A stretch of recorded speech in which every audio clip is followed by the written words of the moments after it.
Ruling class को पहचान नहीं पा रहे हैं हम लोग, मतलब वो छूछने में उलझे। हम प्रिंसिपल कंट्राडिक्शन की तरफ नहीं जा रहे हैं अभी, इसको फर्दर यहाँ ये जो बड़ी मौलिक चीज़ें हैं उन्होंने माओसिक तुन्ने के, इस पर विस्तार पे हम नहीं जा पाएंगे।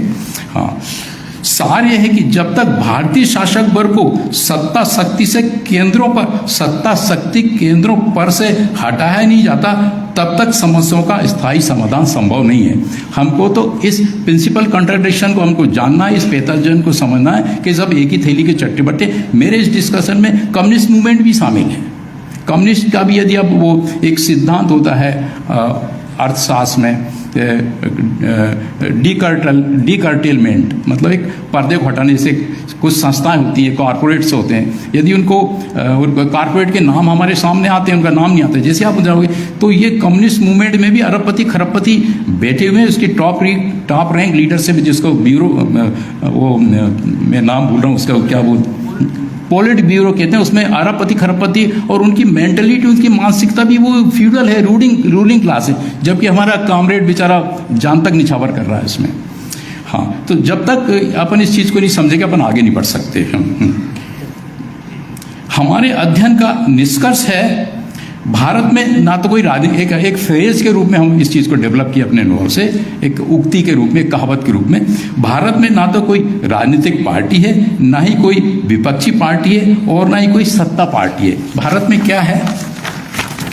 भारत में सिर्फ और सिर्फ रूलिंग क्लास है। कौन सा रूलिंग क्लास? जिसने समय से, जब देश में ट्रांसफर ऑफ पावर की प्रक्रिया चल रही थी तो उन्होंने अंग्रेजों से ट्रांसफर को, पावर को, जो हैमर बोलते हैं, ले लिया। जैसे वो जुडिशरी में, और जैसे charge taken over, hand over करते हैं ना, तो वो जैसे हमारे फॉरेस्ट डिपार्टमेंट में उसका हैमर होता है, डीएफओ का एक पावर सिंबल। तो जब डीएफओ को जो चार्ज दे रहा होता तो वो हैमर उसको, बाकी लिखा पढ़ी तो होती है, चार्ज है टेकन ओवर, हैंड ओवर, जो एम्प्लॉयज़ वो समझते होंगे जो, तो वो इसने ये किया है। इस चीज़ को अपन लोग नहीं समझ पा रहे हैं। इस रूलिंग क्लास ने अलग अलग नामों से स्वयं ही धारण, इस रूलिंग क्लास ने अलग अलग नामों को धारण कर लिया है। किसी ने और आर्टिफिशियली अपने आप को विभक्त करके रखा है। इसने क्या किया है कि किसी ने स्वयं को नेशनलिस्ट का नाम दे रखा है, नेशनलिस्ट पार्टी। किसी ने घोषित कर रहा है कि हम सोशलिस्ट पार्टी है। किसी ने घोषणा कर रखी है कि हमने कम्युनिस्ट पार्टी। कुछ मध्यमार्गी लोग भी हैं, लेकिन वे अंदर से एक ही हैं। उनका प्राकृतिक गुणधर्म, उनका जो नेचुरल इंस्टिंक्ट है, वो रूलिंग क्लास जैसा है। उनकी मानसिकता अधिनायकवाद जैसी है। वे सामंतवादी सोच के और विचारधारा के प्रवर्तक हैं। अब वो मेरे को समय समाप्त होने की मेरी आदेश आया है। मैं अपनी बात यहीं पे समाप्त करना चाहूँगा। धन्यवाद।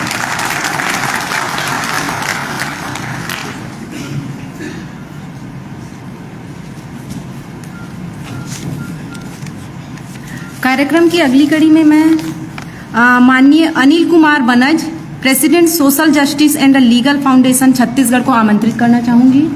और संक्षिप्त में, वो कृपया संक्षिप्त में, आग्रह है कि संक्षिप्त में अपनी बात रखें।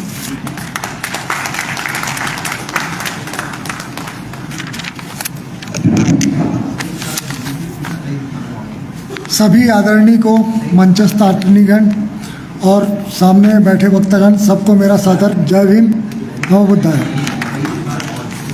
साथियों, बामसेब का यह छत्तीसगढ़ राज्य सम्मेलन में मुझे एक वक्ता के रूप में आमंत्रित किया गया। इसके लिए मैं आयोजक मंडल को बहुत बहुत धन्यवाद देता हूँ। हमारे जो महापुरुष हैं, तथागत बुद्ध, गुरु घासीदास जी, ज्योतिबा फुले, कबीर साहब, रैदास और जितने भी हमारे बहुजन महापुरुष हैं, मैं सबके चरणों में नमन करता हूँ।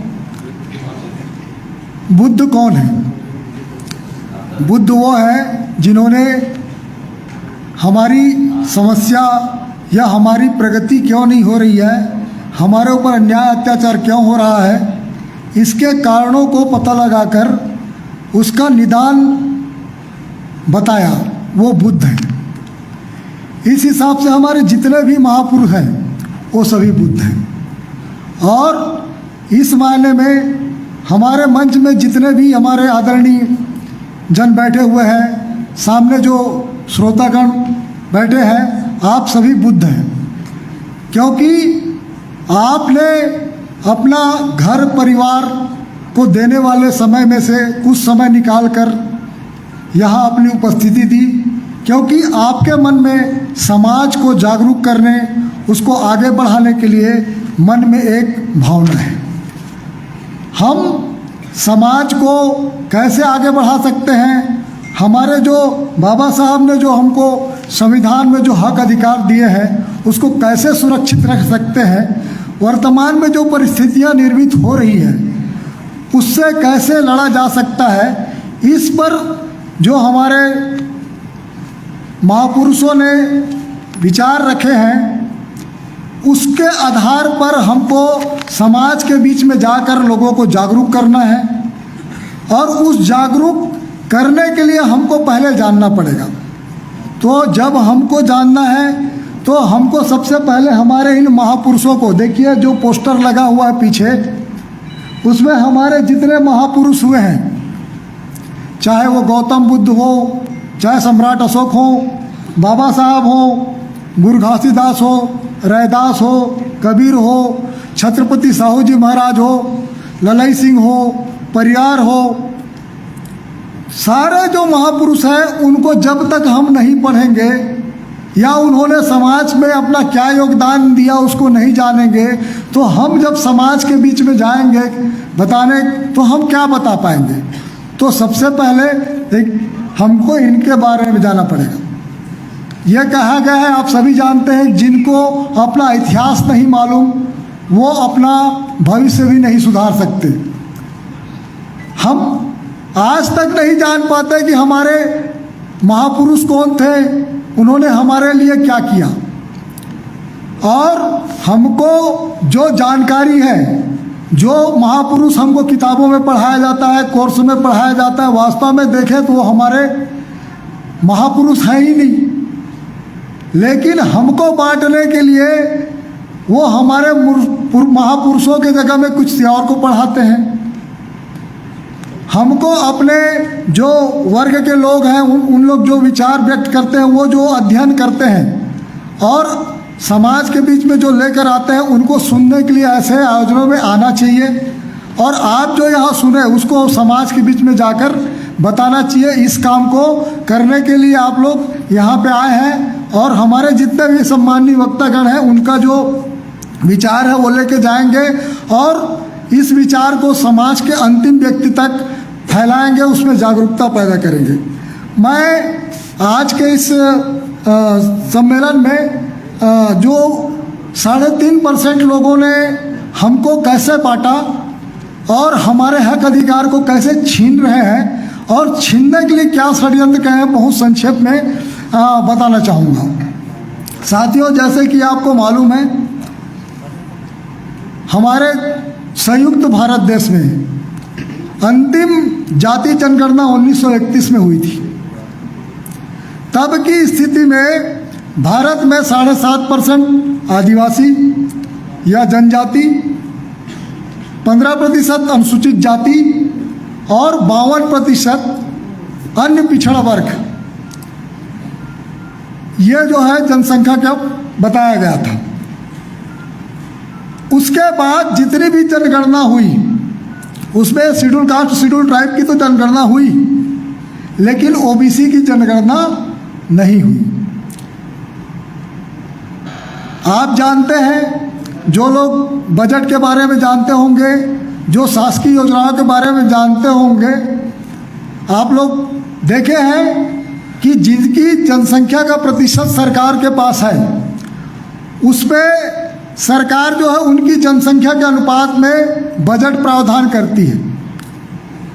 लेकिन हमारी जो 52% जनसंख्या आज से लगभग 100 साल पहले 52% जनसंख्या के लिए आज तक किसी प्रकार का कोई बजट प्रावधान नहीं किया गया, जबकि समाज में सबसे बड़ी संख्या वही है और उनको एससी और एसटी से अलग रखने के लिए लगातार गुमराह करते रहे। जब प्रतिनिधित्व देने की भी बात आई, देखिए हमारे जितने भी महापुरुष हुए हैं, चाहे काशीराम जी हो, चाहे बाबू जगदेव प्रसाद हो, चाहे पेरियार हो, सभी ने कहा कि भाई जिसकी जितनी संख्या है उसको उसके अनुपात में समाज में अधिकार मिलने चाहिए।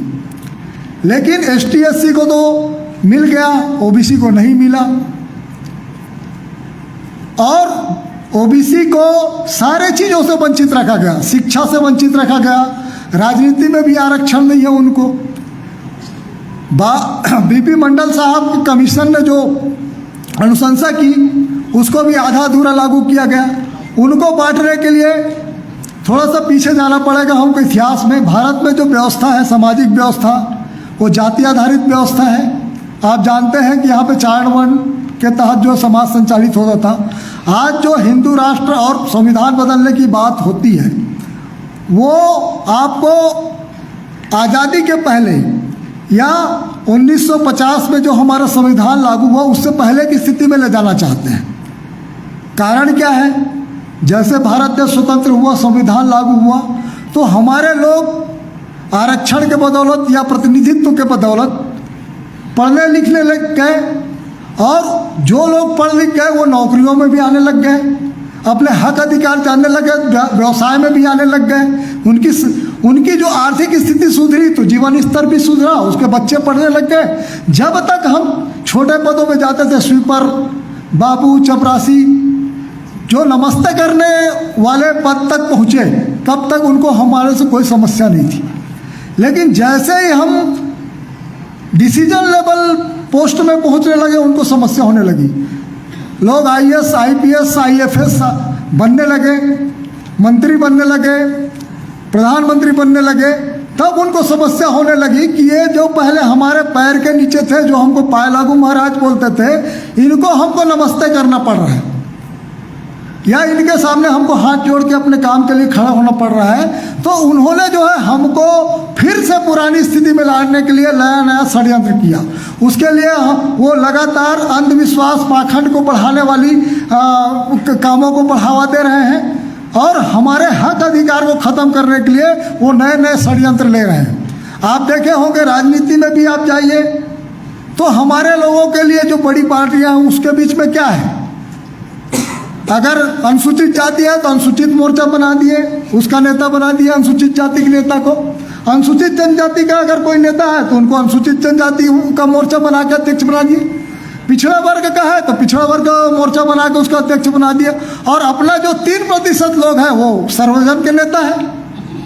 तो इस विचार को, इसको समझना पड़ेगा कि हम जो है, अगर छत्तीसगढ़ के संदर्भ में बात करें तो अगर 52% ओबीसी की जनसंख्या मान ले, 32% शेड्यूल ट्राइब की जनसंख्या मान ले, और 12% भी अगर जनसंख्या मान ले, तो हमारी जनसंख्या लगभग 97% बनती है। 97% में जब ईडब्ल्यूएस आरक्षण की बात आती है, 10% दे दो, 3% तो टोटल है, उसमें गरीब कितने होंगे, और वो भी किसकी, उनको देने की बात आती है। लेकिन हमको जो है 52% ओबीसी को कितना परसेंट दे रहा है? 14%। तो ये इन चीज़ों को हमको समझना पड़ेगा, और इस चीज़ के लिए हमको संगठित होना पड़ेगा। और हम जो है भरपूर समर्थन करते हैं कि ओबीसी को जो है उनकी जनसंख्या के अनुपात में आरक्षण मिले 52%, और सारे जगह उनको उसके हिसाब से ही प्रतिनिधित्व मिले। और चूंकि उनकी संख्या सबसे ज़्यादा है ओबीसी, एससी और एसटी से, तो वो हमारे बड़े भाई हैं। तो समाज में जितने भी संगठन हैं, जो भी समाज को में समानता और अधिकार की लड़ाई होती है, उसमें उनका जो नेतृत्व भी ओबीसी को करना चाहिए, ये मेरा मानना है। और मैं अंत में 2 मिनट लेना चाहूँगा सर, चूँकि मैं एक संगठन social justice and legal foundation से जुड़ा हुआ हूँ, मैं उसका को-फाउंडर हूँ। और हम लोग जो है उसमें आरक्षण से रिलेटेड और एसटी, एससी, ओबीसी माइनॉरिटीज़ के संवैधानिक अधिकारों के बारे में काम करते हैं। अभी जो पदोन्नति में आरक्षण का जो लड़ाई चल रहा है हाई कोर्ट में, उसमें हम इंटरविनर हैं। और जो ओबीसी का जो 27% आरक्षण पे भी जो कोर्ट में मामला लगाया हुआ है, उसमें भी हम सोशल जस्टिस लीगल फाउंडेशन एक इंटरविनर और पार्टी के रूप में है। तो हम लोग जो है संवैधानिक अधिकारों के साथ साथ हमारे जो पद निकलते हैं सरकार में भर्ती के लिए, वो विज्ञापनों में जो पद विज्ञापित हो रहा है वो हमारी संख्या के अनुपात में है कि नहीं, इस पर हम वॉच करते हैं। दूसरा जो है, हम जो बजट प्रावधान किए गए हैं वो हमारे ST SC का जो बजट है वो हमको हमारे वर्गों तक वो पहुंच पा रहा है कि नहीं, इस पर भी हम लोगों को जागरूक करने का काम करते हैं। और ये जो सोशल जस्टिस के माध्यम से हम जितने भी संवैधानिक सलाह के काम भी करते हैं। तो बहुत बहुत धन्यवाद, मुझे आमंत्रित करके किया गया और बोलने का मौका दिया। जय मूल निवासी, जय भीम, जय संविधान।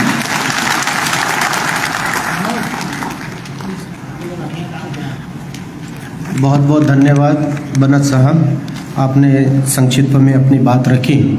वक्ताओं से मेरा पुरजोर यह आग्रह है कि हमें अपना ज़्यादा से ज़्यादा समय आज के कार्यक्रम की अध्यक्षता करने वाले मान्यवर एच.एन. रेकवाल सर को देना है, क्योंकि इन विषयों के ऊपर एक सारगर्भित जानकारी देना बहुत ज़्यादा ज़रूरी है। कार्यक्रम की अगली कड़ी में मैं मान्यवर एडवोकेट धनीराम बंजारे सर को डायस पर आमंत्रित करता हूं कि वो आएं और संक्षिप्त में विषयानुरूप अपनी बात को रखें। मान्यवर धनीराम बंजारे सर।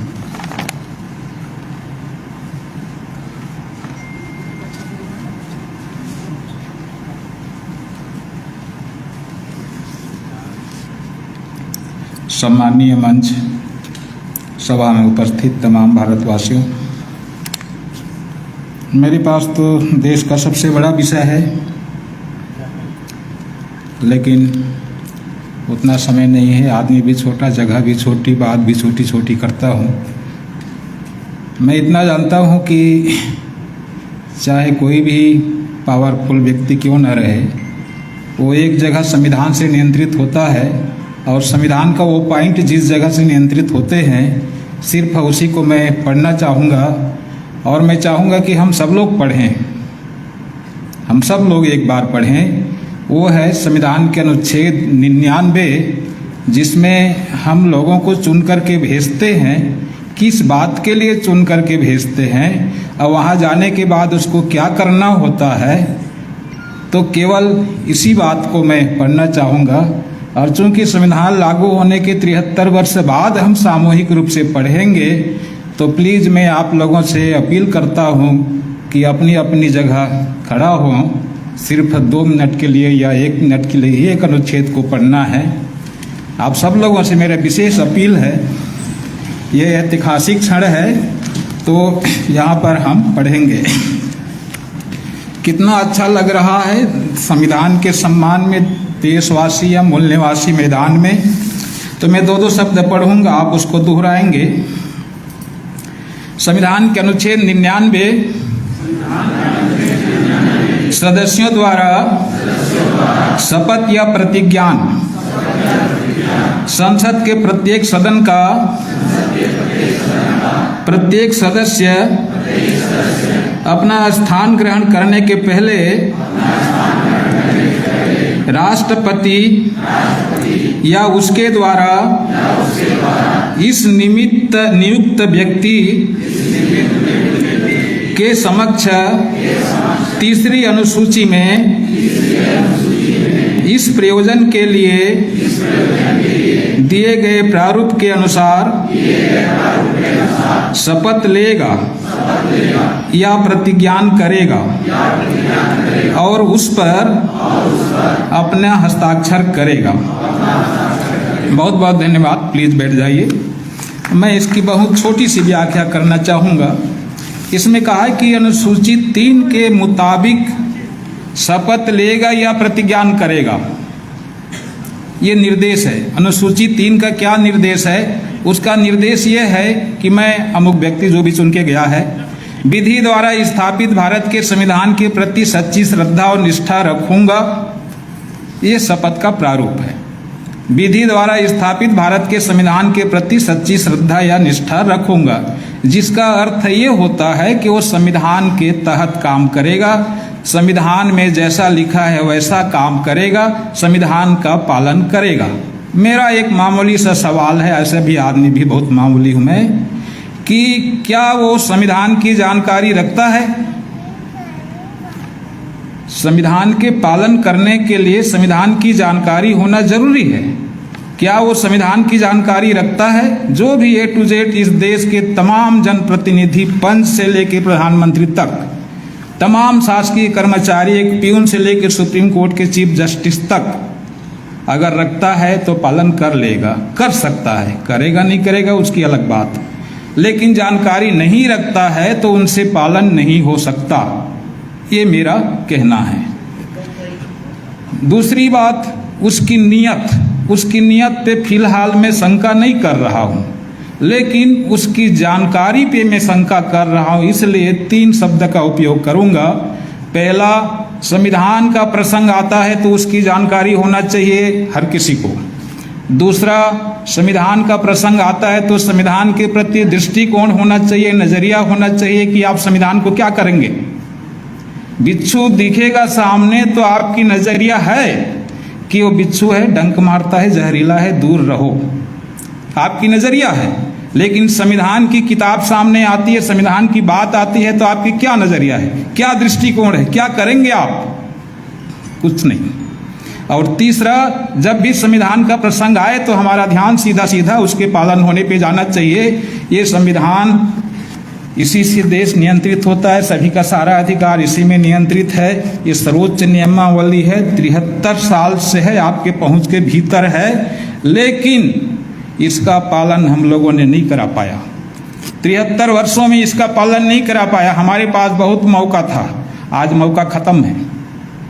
आज वो किसी कानून से, किसी नियम के पालन करते हुए सरकार नहीं चल रही, उसका अपना अलग नीति है, अलग कानून है, अलग विधान है, ऐसा वो चल रही है। तो मैं यही के निवेदन करना चाहूँगा, ये नकेल कसने का साधन है, अपनी बात मनवाने का साधन है। जब तक ये है तब तक अपनी बात बना लें। समय के बहुत कीमती है और मुझे मालूम है कि हमारे इस कार्यक्रम के प्रमुख जो हैं उनको सुनना है, इसलिए मैं अपनी बात यहीं विराम देना चाहूँगा। आप लोगों ने धैर्यपूर्वक सुना, इसके लिए सबको जय भीम, जय भारत, भारत का संविधान जिंदाबाद।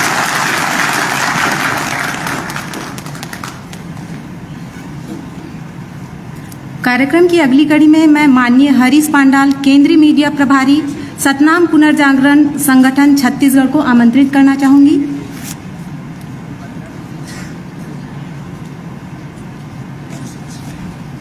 मंच पर उपस्थित सभी सम्मानित साथियों को मेरा सादर नमन, जय भीम, जय सतनाम। क्योंकि आज समय बहुत ही क्लोज कर दिया जा रहा है, इससे मैं ज़्यादा बातों को नहीं रखूँगा। यही कहना चाहूँगा कि इस अवसर पर बामसेब के इस 18वें अधिवेशन पर हमारे बीच में जो विषय हमको मिला था वो है संवैधानिक अधिकार केवल अधिकार नहीं बल्कि सत्ता और शक्ति के स्रोत हैं। उसे केवल संगठित शक्ति के बल पर ही हासिल किया जा सकता है। संगठित शक्ति निर्माण एवं विस्तार में कार्यकर्ताओं की भूमिका। चूँकि मैं एक सामाजिक कार्यकर्ता हूँ और अपने दायित्वों को निर्वहन करना चाहता हूँ, तो संवैधानिक अधिकार, इस पर मैंने अपनी बात रखी है। आज जो बंजारा साहब ने कहा है, क्या संवैधानिक अधिकार और उन अधिकारियों के कर्तव्य पूरी तरीके से निष्ठा से सभी लोगों ने उसका पालन किया है? नहीं, या करना चाहते हैं, इस पर है। तो साथियों, मूल निवासी दिवस के और उसके आयोजन पर मैं कहना चाहूँगा कि हम जब तक के केवल कोसते रहेंगे, इन मनुवादी व्यवस्था को जब कोसते रहेंगे तब तक बात नहीं बनेगी। जब तक मूल निवासी नहीं जागेगा, मनुवादी व्यवस्था कैसे भागेगा? तो मूल निवासियों को जागना होगा। आज यही जगाने का काम बामसेब यहाँ पर कर रहा है। तो साथियों, हमारी सबसे बड़ी कमजोरी है कि भारत में न्याय की गुहार एक स्वर में क्यों नहीं लगती, और न्याय सहने वाले भी टुकड़ों में बटे हुए हैं। आज हम टुकड़ों में बटे हुए हैं, यही कारण है कि वो मनुवादी व्यवस्था हमारे ऊपर हावी है। और हमारे सामाजिक कार्यकर्ताओं की भूमिका इसी पर सबसे ज़्यादा प्रबल बनता है कि वे अपने दायित्वों का निर्वहन करें और ज़्यादा से ज़्यादा समाज को संविधान के प्रति, उनके जो हमको अधिकार दिए गए हैं उनके प्रति जागरूकता लाएं और लोगों को जगाने का काम करें। साथियों, मैं थोड़ा समय लूँगा, ज़्यादा नहीं लूँगा। भारत एक प्रजातांत्रिक और धर्मनिरपेक्ष राष्ट्र है। आज से 75 वर्ष पूर्व जब देश अंग्रेजों का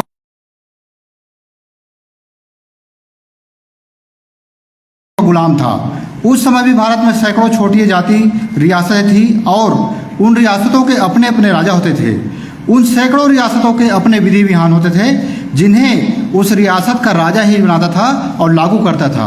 उस समय एक रियासत का अर्थ एक देश होता था। मतलब भारत के भीतर सैकड़ों देश होते थे। सैकड़ों देश आपस में लड़ते थे, झगड़ते रहते थे, क्योंकि उन देशों या रियासतों में राजा अपनी सत्ता अपनी पीढ़ी दर पीढ़ी अधिकार पूर्वक अपने वंश या कुनबे के हाथों में रखना चाहता था। कथित हिंदू धर्म के विधानों के अनुसार राजा का बेटा ही राजा बन सकता था और वह भी सिर्फ एक विशेष जाति का हो सकता था।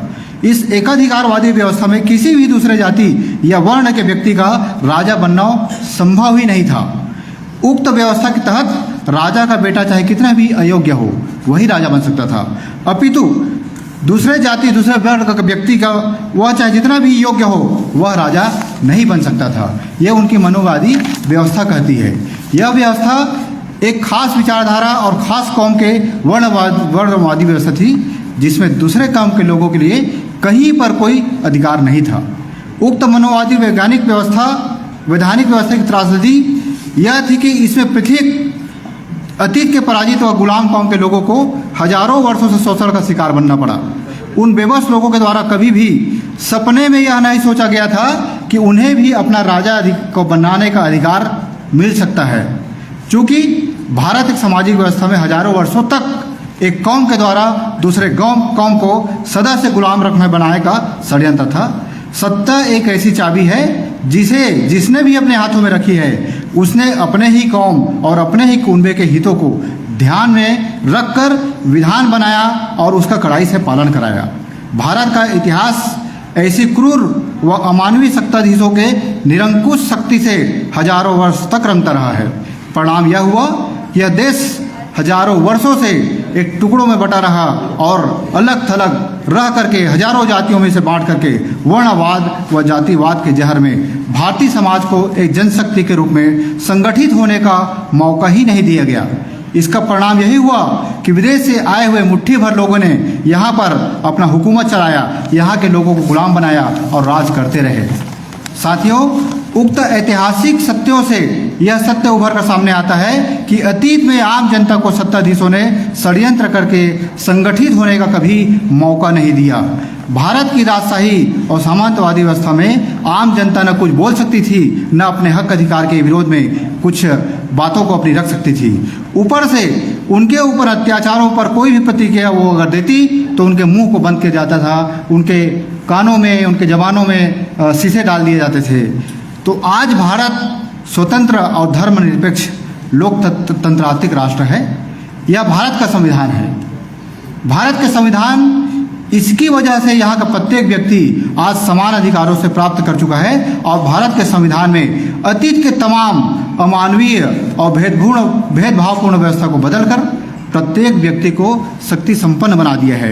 आज कोई भी व्यक्ति किसी भी दूसरे व्यक्ति को, चाहे वह स्त्री हो या पुरुष, पुराने विधानों की तरह शोषित व प्रताड़ित नहीं कर सकता। वह अगर उसे परेशान करता है तो उसे जेल की हवा खानी पड़ेगी, चाहे वह किसी जाति का हो, किसी धर्म का हो।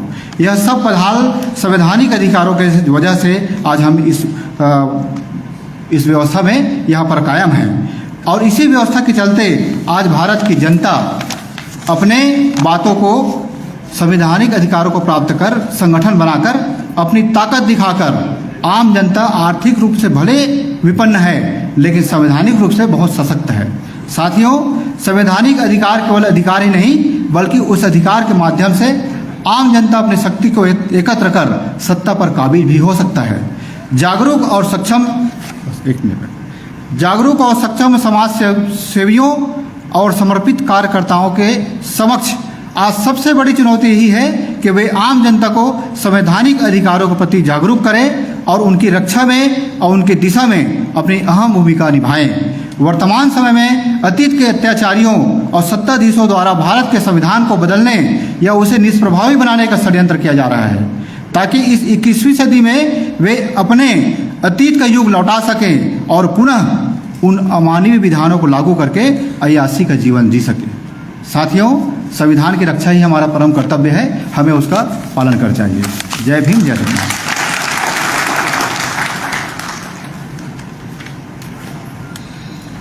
बहुत बहुत धन्यवाद सर। हम मंचासीन सभी बुद्धिजीवी साथियों के बारे में जानते हैं। इनमें से प्रत्येक व्यक्ति कई कई घंटों तक के अपना उद्बोधन दे सकता है, उसके पास जानकारी का बहुत ज़्यादा जखीरा होता है। लेकिन समय के अभाव में, चूंकि एक दिवसीय प्रोग्राम है, 2 सत्रों में करना है, बीच में लंच ब्रेक भी है, तो मैं अगले वक्ता को बुलाने से पहले यह गुजारिश करूंगा कि वे भी अपना कम से कम समय में अपना बात रखने का कोशिश करें। और इस बात के लिए हम एक खेद व्यक्त करते हैं कि आपकी बुद्धिमत्ता और आपके लेवल के हिसाब से आपको जिस समय की दरकार थी वो हम नहीं दे पा रहे, उसके लिए क्षमा प्रार्थी हैं। मैं संक्षिप्त में अपनी बात रखने के लिए मान्यवर एडवोकेट शाकिर कुरैशी सर को डायस पर आमंत्रित करता हूं। कृपया वे आएँ और अपनी बात कहें। मान्यवर advocate Shakir Qureshi sir.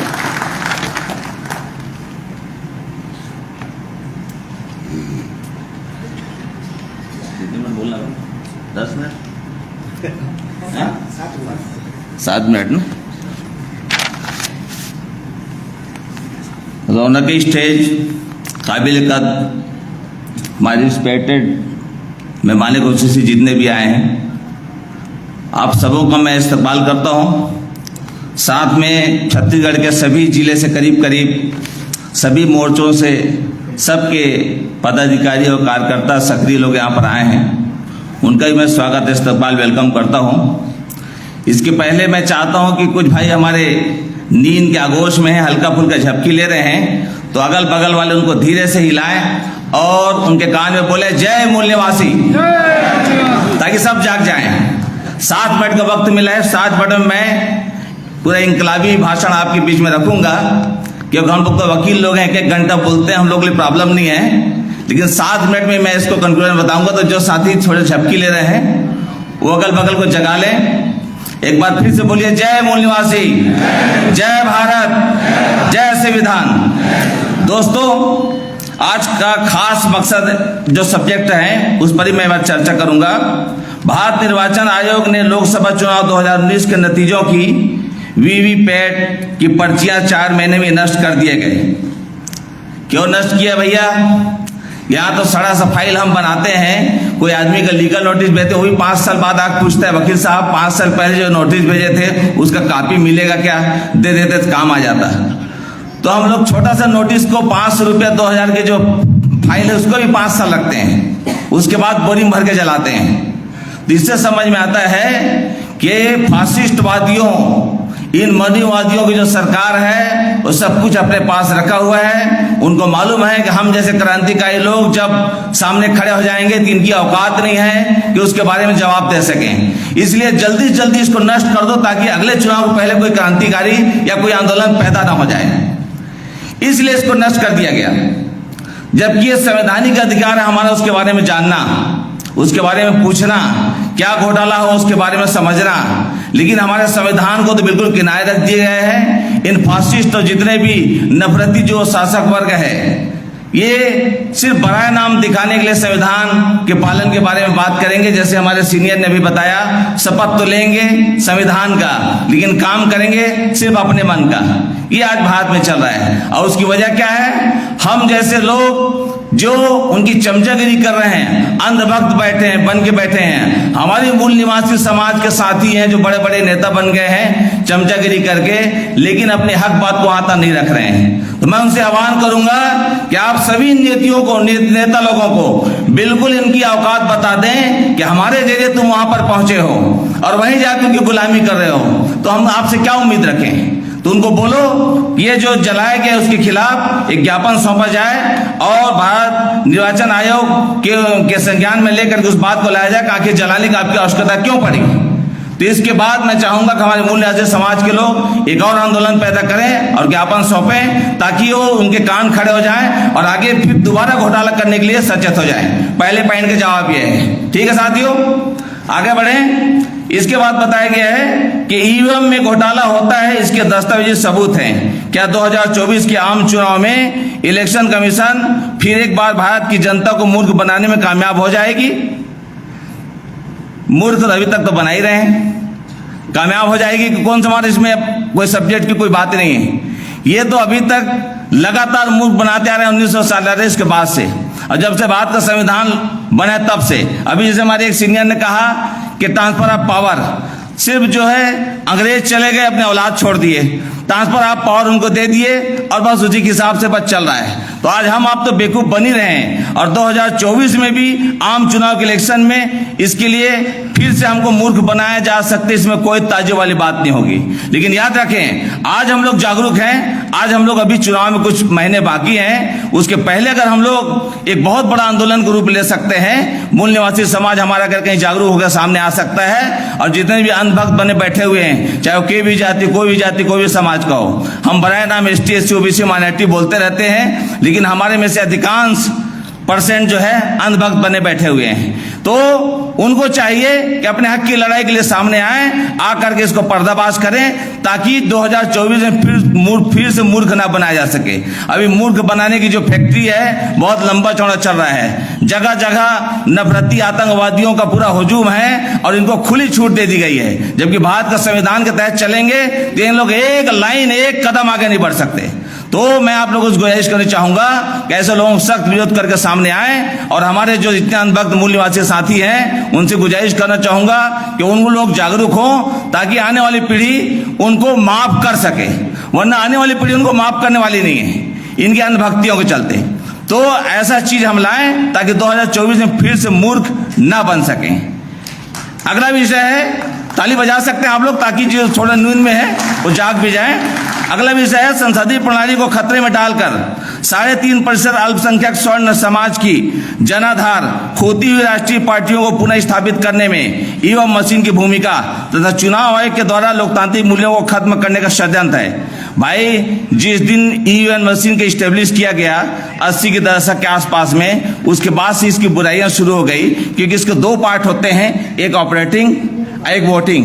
Operating जो एक पार्ट होता है वहां पर पीठासीन अधिकारी बैठता है, जो दबा दिया उसके बाद फिर ना आगे बढ़ेगा ना पीछे हटेगा। उधर वोटिंग में आप वोटिंग कर दिए और सिर्फ आपको वोटिंग करते वक्त की बात रहेगी। तो ये बड़ी लंबी चौड़ी चीज है। आज इस मशीन में क्या नहीं हो रहा है, आज जितने हम तरक्की कर रहे हैं इसमें पूरी दुनिया को हम समेट कर रखे हैं। लेकिन याद रखो, यहाँ पर आप बाथरूम कब जा रहे हैं, कितने मिनट तक बाथरूम में बैठते हैं, उसका भी रिकॉर्ड उनके पास पहुंच गया है। अभी मैं कहना चाहता हूं, यहाँ पर छोटी छोटी बातों को हम लोग बात करते हैं, लेकिन एक एक चीज यहाँ पर हमारे एक एक खबरी लाल यहाँ पर बैठे हैं, IB LIB से लेकर सब बैठे हैं, जो एक एक बातों को समझ रहे हैं कि कौन क्या कहना चाहता है। लेकिन याद रखो, हम भारत देश के मूल निवासी हैं। ऐसे लोगों के, ऐसे जो खबरी लाल हैं, मुखबिर, उनसे आपको डरने की जरूरत नहीं है। आप अपने हक की लड़ाई लड़ें, और संवैधानिक तरीके से जब सामने आएंगे तो इनकी औकात नहीं है कि आपके खिलाफ कुछ कर सकें। तो मेरी गुजारिश है कि संसदीय प्रणाली को खत्म डालकर ये 3.5% जो अल्पसंख्यक हैं, बिल्कुल सही अल्पसंख्यक हैं। और अल्पसंख्यक किसको कहते हैं? मुसलमानों को कह रहे हैं, ST कह रहे हैं, SC कह रहे हैं, OBC कह रहे हैं। मैं तो कहता हूँ मूल निवासी समाज सबसे बड़ा बहुसंख्यक वर्ग है, और उसमें सबसे बहुसंख्यक वर्ग मुसलमान है, जो एक अल्लाह, एक रसूल, एक किताब को मानता है। बाकी तो सब अलग अलग भटके हुए हैं। 1500 साल पहले जो क्रांति पैदा हुआ था प्रोफेट मोहम्मद साहब का, थर्ड हाफ पैगंबर, वो आज पूरी दुनिया में एक क्रांतिकारी सूत्र में बांध दिया है समानता की तरफ। तो मेरी गुजारिश है कि हम उस समानता पर जोर दें, और कहीं पर भी हम अपने आप को ST OBC माइनॉरिटी, मुसलमान, सिख, ईसाई जो बोल करके अपने आप को बांट के न रखें। एक शब्द का इस्तेमाल करें हैं, हम कोई भी अनुयायी हो अपनी जगह है, लेकिन हम अपने आप को मूल निवासी, भारत के मूल भारतवासी समझते हुए एक दूसरे कंधे से कंधे मिलाकर के चले, और किसी किस्म का धार्मिक छीटाकसी या मान्यताएं या उसकी किसी भी किस्म की बातें ना हो। आज मान लो हमारे महापुरुष यहाँ पर हैं, उनके थाट पर हम अगर अमल करना चाहते हैं तभी हम कामयाब हो सकते हैं। सिर्फ माला पहनाने और पूजा करने से हम कामयाब नहीं हो सकते। तो उस बात को आप खत्म कर दीजिए कि हम माला पहना लें या नमन कर लें या पूजा कर लें, उससे हम कामयाब हो जाएंगे।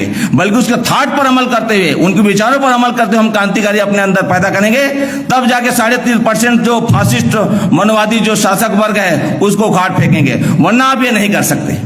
इसलिए आप सबसे पहले मजबूत हो जाइए कि हम मूल निवासी समाज एक प्लेटफॉर्म में रहते हुए तमाम भेदभाव को खत्म करके कंधे से कंधे मिलाकर चलें, तब जाकर हम इन 3.5% जो इनके षड्यंत्रकारी लोग हैं इनको उखाड़ फेंकने में कामयाब रहेंगे। वरना आज राष्ट्रीय पार्टी सब अपना अपना डफली, अपना अपना राग, ये सब चल रहा है। तो जितनी भी पार्टियां हैं आज किसी के ऊपर न भरोसा कर सकते न किसी के पीछे चल सकते।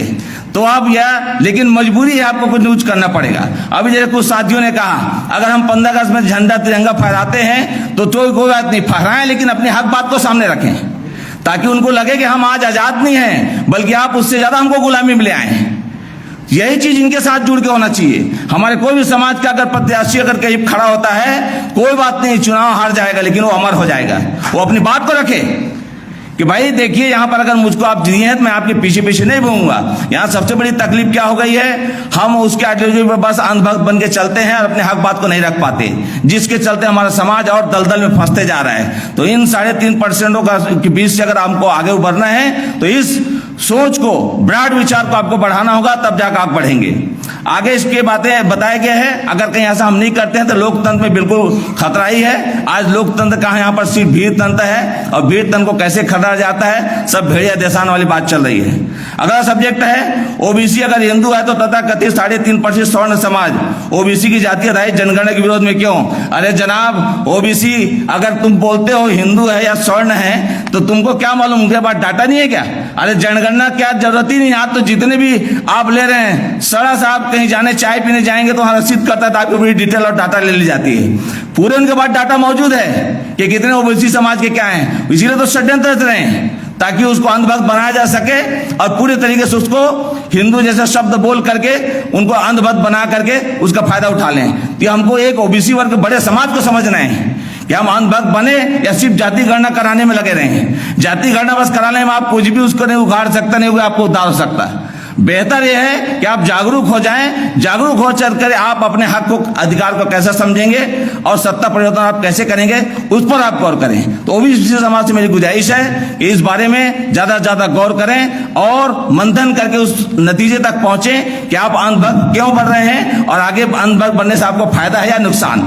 नुकसान है तो आप तत्काल उसके पीछे हट जाएं, आगे बढ़ जाएं। अब आपको फायदा दिख रहा है तो आपकी सोच आपको मुबारक हो।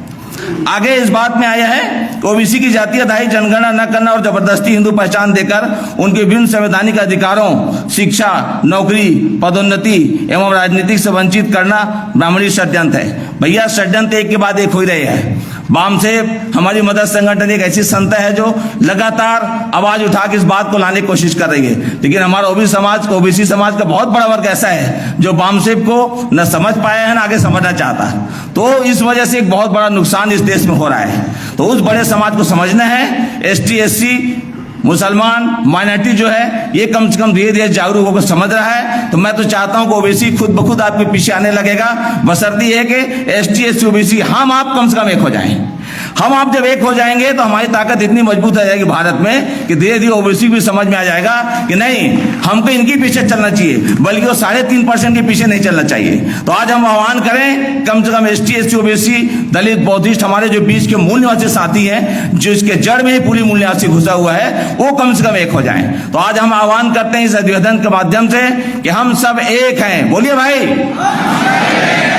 जब हम सब एक रहेंगे तो ऑटोमेटिक ओबीसी हमारे पीछे चलने लगेगा। हमको ओबीसी के पीछे चलने की जरूरत नहीं है। ओबीसी के पीछे हम चल के देख रहे हैं वो अंधभक्त में बहुत ज्यादा विलीन हो गए हैं। तो लिहाजा गुजारिश है कि हम अपनी ताकत को पहले मजबूत बना लें ताकि वो हमारे पीछे चलने के लिए मजबूर हो जाए। आगे मैं बताना चाहूंगा, इसमें संवैधानिक अधिकार केवल अधिकार नहीं बल्कि सत्ता और शांति के स्रोत हैं। उसे केवल संगठित शक्ति के बल पर ही हासिल किया जा सकता है। संगठित शक्ति निर्माण एवं विस्तार में कार्यकर्ताओं की भूमिका बहुत अच्छा सब्जेक्ट है, क्योंकि इसका अधिकार हम तभी प्राप्त कर पाएंगे जब हम संगठित हो जाएंगे। हम ही अगर अलग अलग बिखरे हुए हैं, अनभक्त बने हुए हैं, अलग अलग ग्रुप में बटे हुए हैं, एक दूसरे का अगर खाली बुराई करते हुए हम आकर बढ़ रहे हैं, तो याद रखें हम संगठित नहीं हो सकते।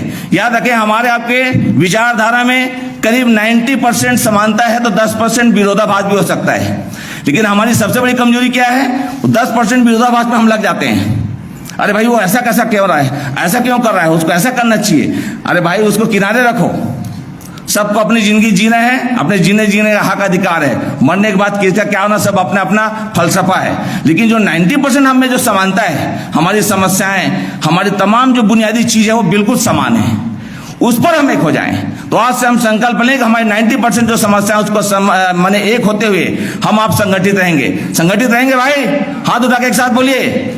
10% विषमता पर हम बात नहीं करेंगे, 90% जो हमारे अपना समानता है उस पर हम संगठित होकर के कंधे से कंधे मिला के आगे बढ़ेंगे और इससे कोई ना कोई नतीजा सामने आएगा। संवैधानिक तरीके से जहां जहां जरूरत होगी बिल्कुल कल के बाद से हमको लग जाएंगे। और इन्हीं बातों के साथ मैं चारों सब्जेक्ट में आप लोगों को हल्का सा उसके बारे में बताया। अगर आपको अच्छा लगा तो उस पर अमल करें और बुरा लगा तो मुझको एडवाइस दें कि आपने गलत बोला है, तो हो सकता है इसमें मैं कुछ सुधार करूं। तो मैं आप लोगों से गुजारिश करूंगा कि आज इस अधिवेशन के माध्यम से इन चारों सब्जेक्ट में हम खुल के काम कैसे करें, इस पर हम मंथन करें और काम करते हुए आगे बढ़ें। करेंगे भाई? बोलिए, जरूर करेंगे। इसी के साथ हमारा राष्ट्रीय मुस्लिम मोर्चा का राष्ट्रीय अधिवेशन दिल्ली में 1 अक्टूबर को होने जा रहा है। मैं आप सभी मूल निवासी समाज के सभी साथियों को दावत देता हूं और आमंत्रण करता हूं कि सब राष्ट्रीय मूल निवासी साथी जो है राष्ट्रीय मुस्लिम मोर्चा के राष्ट्रीय अधिवेशन 1 अक्टूबर को नई दिल्ली में हम आप सब मिलेंगे। बहुत बहुत शुक्रिया। जय भारत, जय संविधान, जय भीम, जय मीम, जय मूल निवासी। बहुत बहुत धन्यवाद मान्यवर साकिर कुरैशी साहब। साकिर कुरैशी बामसेप के आपसूट विंग राष्ट्रीय मुस्लिम मोर्चा के छत्तीसगढ़ के संयोजक हैं तथा 1 अक्टूबर को राष्ट्रीय मुस्लिम मोर्चा का दिल्ली में राष्ट्रीय अधिवेशन होने जा रहा है। तो यहाँ पर उपस्थित हमारे माइनॉरिटी के भाई लोगों से भी निवेदन है कि वे इस बात का संज्ञान लें। साथियों, हमारे बीच में विशिष्ट अतिथियों प्रमुख वक्तागण के रूप में धर्मो इक्का साहब यहाँ पर मौजूद है। हम उन्हें आग्रह करते हैं कि वो आकर मंच पर अपना स्थान ग्रहण करें। मान्यवर धर्मो इक्का साहब, धर्मो इक्का जी राष्ट्रीय संगठन सचिव हैं बीएमपी नई दिल्ली से। कार्यक्रम करना हमारा मकसद नहीं है साथियों, बल्कि मकसद के लिए कार्यक्रम होता है। आज बामसेप का जो इतना बड़ा कारवा आप बढ़ा हुआ देख रहे हैं, जो आज 31 भारत देश के 31 राज्यों में 560 जिलों में और 4000 से भी ज़्यादा तहसीलों में संगठन का कारवा बढ़ चुका है। और आज हम आप सभी लोगों का साथ सहयोग लिया रहा तो एक डेसिंग डिसीजन लेने में कामयाब हो सकते हैं।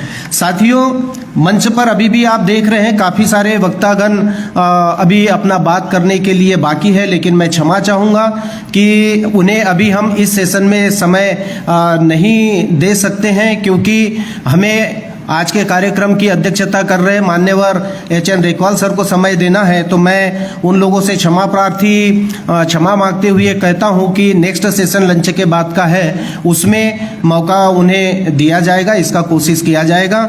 मैं बड़े ही सम्मान के साथ में मान्यवर HN रेकवाल सर, जो कि प्रथम और द्वितीय दोनों सत्रों की अध्यक्षता उनको करना है, तो अभी प्रथम सत्र का कंक्लूडिंग स्पीच करने के लिए, अध्यक्षता करने के लिए बड़े ही सम्मान के साथ में मैं बुलाना चाहता हूं मान्यवर HN रेकवाल सर, राष्ट्रीय अध्यक्ष राष्ट्रीय आदिवासी एकता परिषद नई दिल्ली।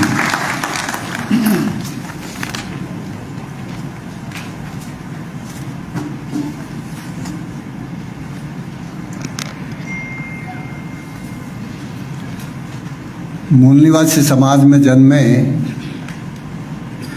समस्त क्रांतिकारी महापुरुषों, जननायकों, संतों, गुरुओं को नमन करते हुए आज के कार्यक्रम 18वें छत्तीसगढ़ राज्य बामसेप के राज्य अधिवेशन के अवसर पर सभी सम्मानीय अतिथि, मंचासीन और पंडाल में उपस्थित भाइयों और बहनों,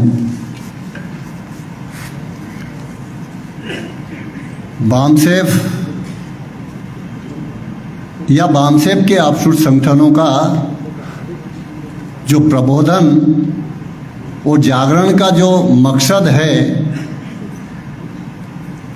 देश में वर्तमान में जो परिस्थितियां निर्माण हुई है, जो नए नए समस्याएं निर्माण हुई है और जो नए नए षड्यंत्र किए जा रहे हैं, उनके ऊपर जानकारी दे करके समाज को जागरूक करना बामसेब कभी भी रैली, प्रदर्शन या जय जयकार करने या डीजे पे नाच गान करने वाला प्रोग्राम नहीं करता है। हम मूल निवासी समाज को सदियों से दिमागी खुराक के से वंचित रखा गया। हमको सिर्फ पेट की खुराक दी गई जिंदा रहने के लिए। वास्तव में दिमाग की खुराक एकमात्र संगठन देता है बामसेब। जिस गुब्बारे में वो गुब्बारा किसी भी रूप रंग का हो, लाल हो, हरा हो, पीला हो, काला हो, यदि उसके अंदर हीलियम गैस भर दी जाए या हाइड्रोजन गैस भर दी जाए तो वो क्या करेगा? उड़ेगा। तो रूप रंग से नहीं उड़ता है, उसके अंदर क्या भरा हुआ है उसके कारण उड़ता है। बाबा साहब अंबेडकर ने कहा था, शिक्षा और शेरनी का दूध है, जो पिएगा वो दहाड़ेगा। हमारे हाईली क्वालिफाइड लोग, बड़े बड़े अधिकारी, मैं तो वेल क्वालिफाइड हूँ। अरे आपको ब्राह्मणों के द्वारा दी गई शिक्षा, यानी ब्राह्मणों के द्वारा निर्धारित किए गए पाठ्यक्रम की डिग्री है आपके पास, चाहे आप पीएचडी हो। वो शिक्षा नहीं जो बाबा साहब अंबेडकर की मंशा थी या हमारे जो महापुरुष हुए हैं उनके पास जो शिक्षा थी। तो साथियों, हमारे कुछ लोग बाहर से भी आए होंगे, उनको पेट की खुराक जरूर मिलेगी। ब्राह्मण भी सबसे पहले कथा भागवत करता है, उसके बाद खीर पूड़ी खिलाता है। आप लोगों को पेट की खुराक दी जाएगी।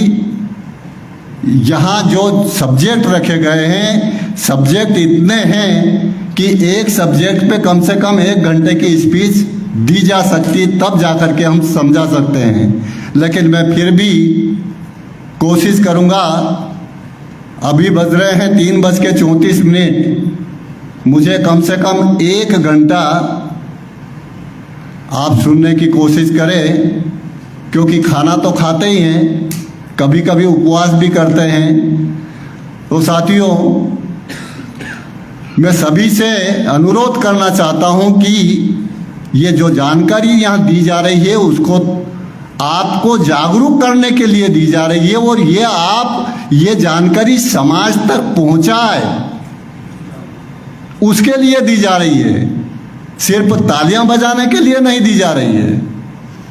उस सोच से, उस मानसिकता से ये जानकारी आपको हासिल करना चाहिए, और इसको सभी लोगों को जिम्मेदारी लेकर के ये काम करने की आज आवश्यकता है।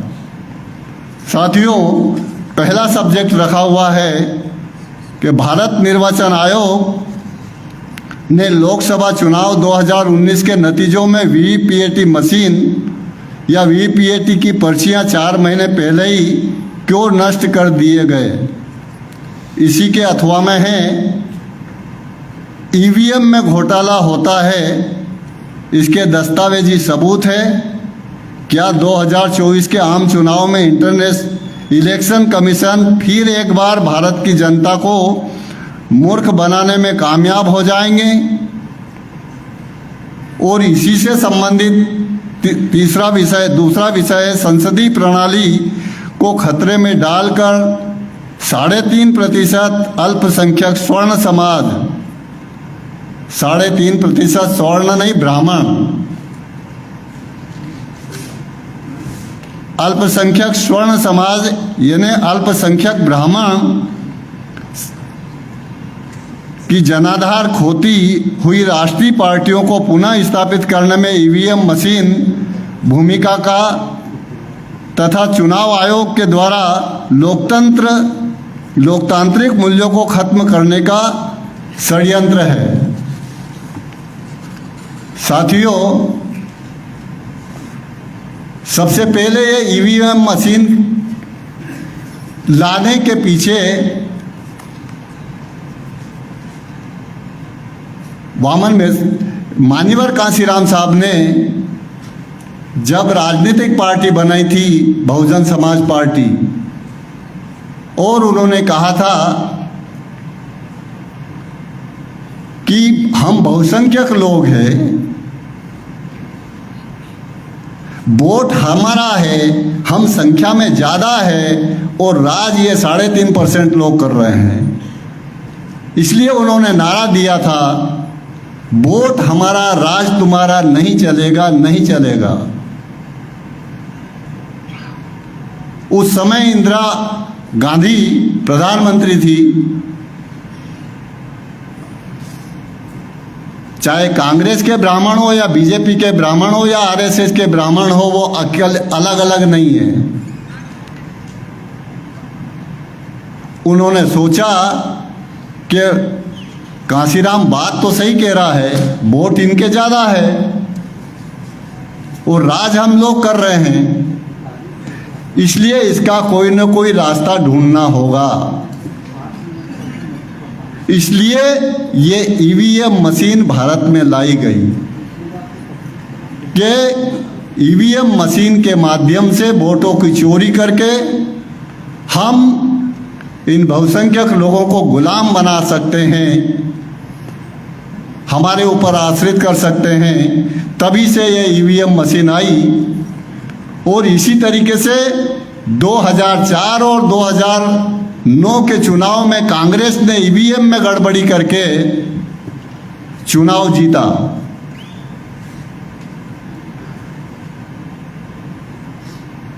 लाल कृष्ण आडवाणी और डॉक्टर सुब्रमण्यम स्वामी और बीजेपी के ऐसे जो थिंक टैंक कहा जाता है जिनको, उन लोगों ने सोचा कि इनके ऐसे कोई काम तो नहीं है, हम हिंदू मुस्लिम मंदिर मस्जिद हम तमाम प्रकार की ऐसी प्रतिक्रियाएं कर रहे हैं, उसके बाद भी कांग्रेस सत्ता में आ रही है।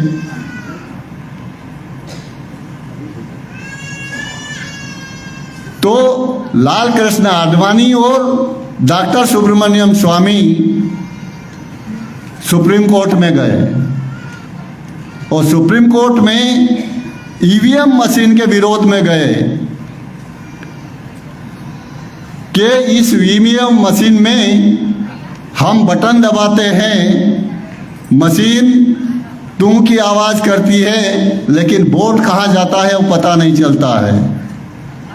इस ईवीएम में गड़बड़ी होती है।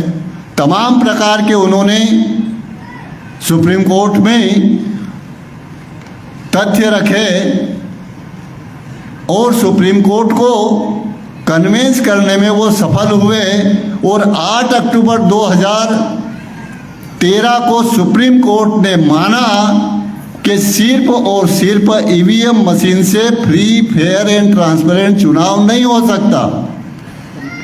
मतलब भारत का सर्वोच्च न्यायालय यह मान चुका है कि ईवीएम में गड़बड़ी होती है। इसलिए आगे उन्होंने कहा कि इसके साथ में एक ऐसी मशीन लगाना होगी कि बटन दबाएं और एक कागज़ की पर्ची निकले जैसे एटीएम से निकलती है, तो पता चल जाएगा कि हमने जो बटन दबाया है वही कागज़ की पर्ची बाहर आई। इसके साथ में वो मशीन जोड़ना होगा।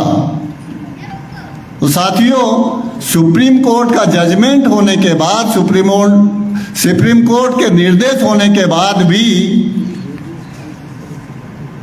क्योंकि 8 अक्टूबर 2013 का जजमेंट था, वो 14 में चुनाव होना था, ज़्यादा समय नहीं था कि दूसरी मशीन लगाई जाए जिसको कहते वीवीपीएटी मशीन।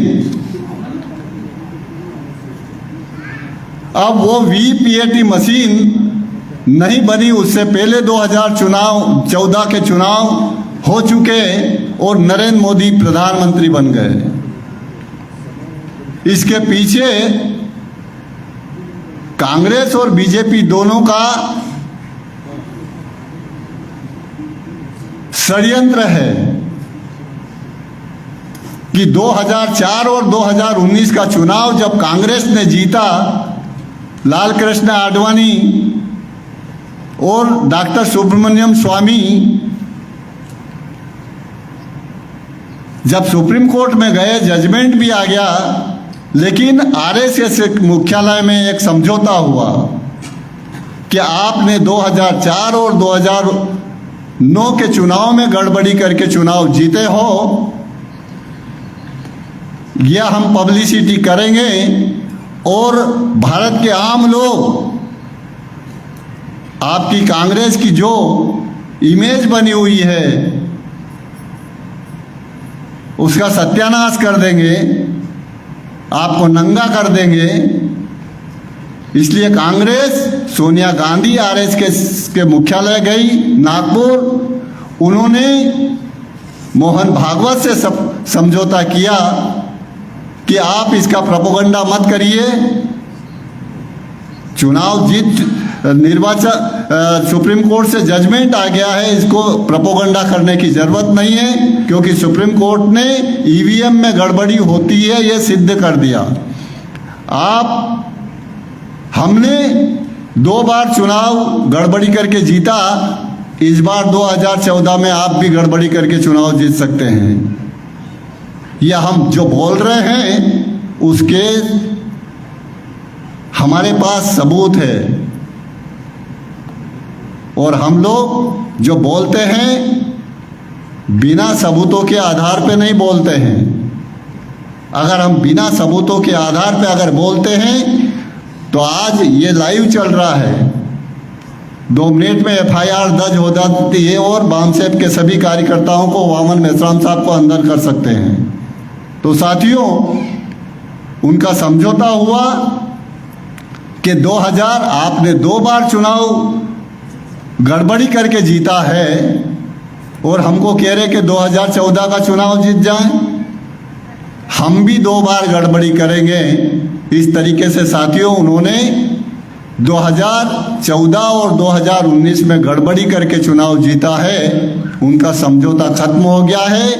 अब 2024 में हो सकता है, जिस तरीके से अभी देश में नरेंद्र मोदी के माध्यम से मणिपुर जैसे कांड करवाए जा रहे हैं, उसको बदनाम करने के लिए, और नए नए संसद में कानून पास किए जा रहे हैं, नए नए बिल बनाए जा रहे हैं, पारित हो रहे हैं, उसके माध्यम से उसकी छवि खराब करके ब्राह्मणों की व्यवस्था को मजबूत करने का मामला चल रहा है। ये तो 2014 के चुनाव वैसे हो चुके बिना वीवीपीएटी मशीन के। वामन मेश्राम साहब सुप्रीम कोर्ट में गए और दूसरी मशीन वीवीपीएटी मशीन लगाने के लिए उन्होंने सुप्रीम कोर्ट से केस जीता 24 फरवरी 2017 में,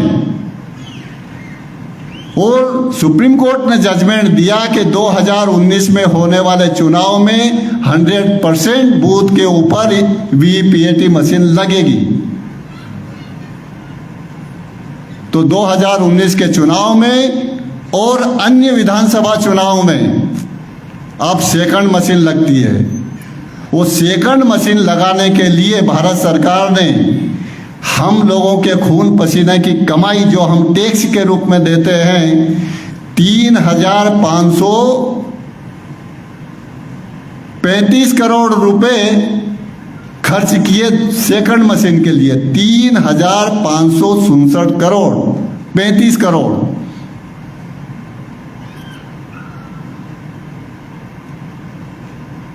छोटी मोटी राशि है। 3,567 या 50 करोड़। अब सोचा जाए कि अगर ईवीएम में मशीन में गड़बड़ी नहीं होती तो 3,500 करोड़ रुपए खर्च करने की आवश्यकता थी।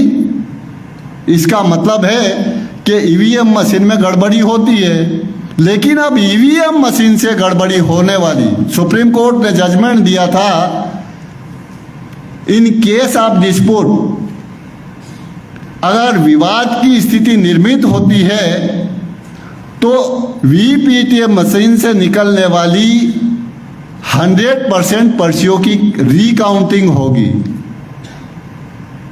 फिर निर्वाचन आयोग और ब्राह्मणों ने मिल करके एक रास्ता निकाला कि नहीं साहब 50% होना चाहिए। कांग्रेस और विभिन्न दल गए। ये बहुत षड्यंत्र है।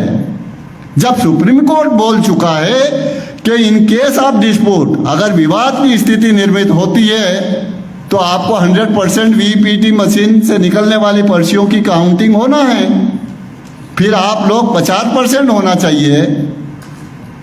ये सब प्रोपेगेंडा करने की क्या जरूरत। और फिर सुप्रीम कोर्ट ने एक बार 2013 में जो जजमेंट दिया था कि 100% वीपीटी मशीन से निकलने वाली मशीन की रिकाउंटिंग, पर्चियों की रिकाउंटिंग होना चाहिए। और फिर कहना, सुप्रीम कोर्ट कह रहा है कि नहीं 5 बूथ की होना चाहिए या 5 मशीन की होना चाहिए एक विधानसभा क्षेत्र में। तो साथियों, ये ब्राह्मण बनियों का गठबंधन सिर्फ और सिर्फ इस मूल निवासियों के जो वोट का अधिकार, बाबा साहब ने राजा बनने का अधिकार दिया था हम लोगों को, क्योंकि वोट हमारे ज़्यादा है, संख्या हमारी ज़्यादा है, शासक हम होने चाहिए, लेकिन हम शासित है।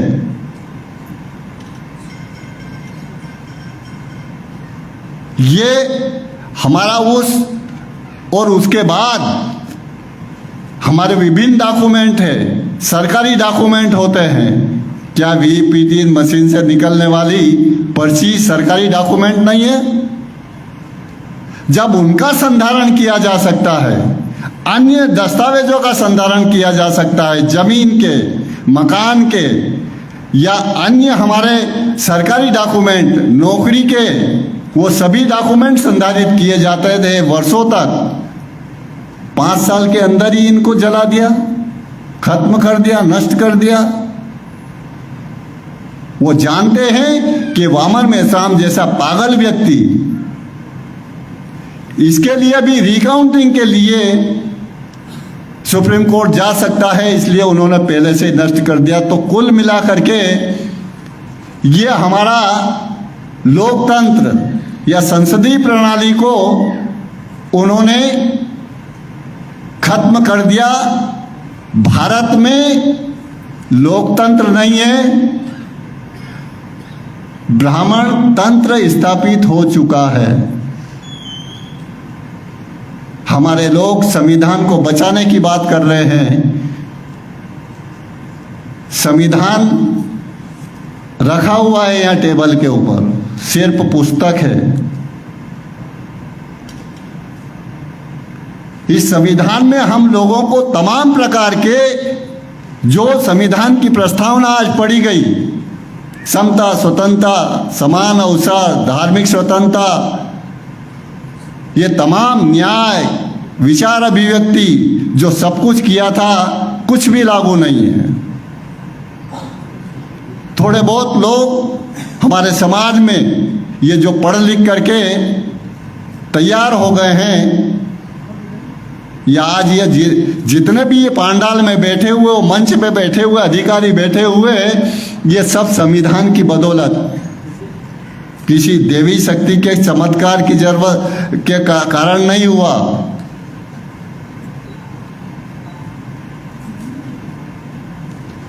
आज हमारे बहुत सारे लोग, मैं भगवान की कृपा से, मैं किस्मत से यहाँ आ गया हूँ, तो अच्छा भगवान की कृपा थी और किस्मत थी तो जाति प्रमाण पत्र नहीं लगाया था।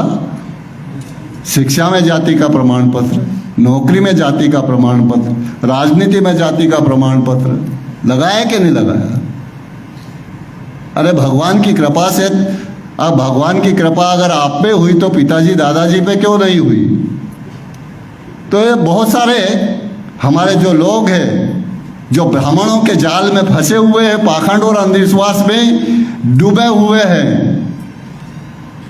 इसके लिए हमारे तमाम महापुरुषों ने, हम जिस पांडाल में बैठे हुए हैं, ऐसे कई महापुरुषों ने इस मूल निवासी समाज को मान सम्मान स्वाभिमान के लिए, इनकी आज़ादी के लिए समय समय पर संघर्ष किया और उनको रास्ता दिखाया और कुर्बानियाँ दी। हमारे जितने भी महापुरुष हुए हैं उनकी ब्राह्मणों ने हत्या की है, जिसका इतिहास हमको जानकारी नहीं है। हम सबूतों के आधार पे बोल रहे हैं कि जितने भी हमारे महापुरुष हुए बुद्धा से लगा करके अभी तक सबकी हत्या हुई है। और किसने की? ब्राह्मणों ने की है।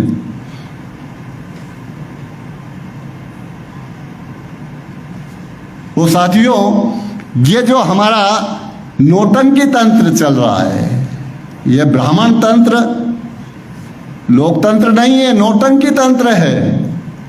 हम लोग सिर्फ जाते हैं, वोट डालते हैं,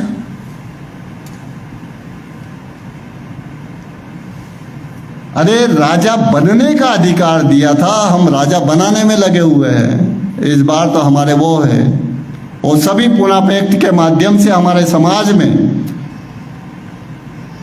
जो दलाल और भड़वे पैदा हुए, जो नेता हुए, ये पुनः के परिणाम, क्योंकि ये जो प्रतिनिधि है, ये चयनित प्रतिनिधि है। ये चयनित प्रतिनिधि लोकसभा और विधानसभा में बाबा साहब अम्बेडकर ने इसलिए भेजा था कि ये हमारे संविधान और संवैधानिक अधिकारों को की रक्षा करेंगे, हमारे विरोध में हो षड्यंत्र, उन षड्यंत्रों को रोकने के लिए प्रयास करेंगे। लेकिन आप देख रहे हैं आज वामन मेश्राम के अलावा ईवीएम के विरोध में कोई बोल रहा है? तमाम प्रकार की पार्टी है, तमाम प्रकार के नेता है। ना लालू प्रसाद बोल रहा है, ना मुलायम बोल रहा है, ना मायावती बोल रही है, ना नीतीश बोल रहा है। वो जानते हैं, क्योंकि ये सत्ता में पहुंच गए, शासन प्रशासन में उनके लोग बैठे हुए हैं। हमारा एक एमएलए होता है, वो रिजर्व सीट से चयन होकर के जाता है, लेकिन उसका पीए ब्राह्मण या बनिया होता है। वहां भी उसको अपने ही नियंत्रण में रखते हैं। तो कोई मुख्यमंत्री बन गया है तो उसका पीए और किनके सहारे बने?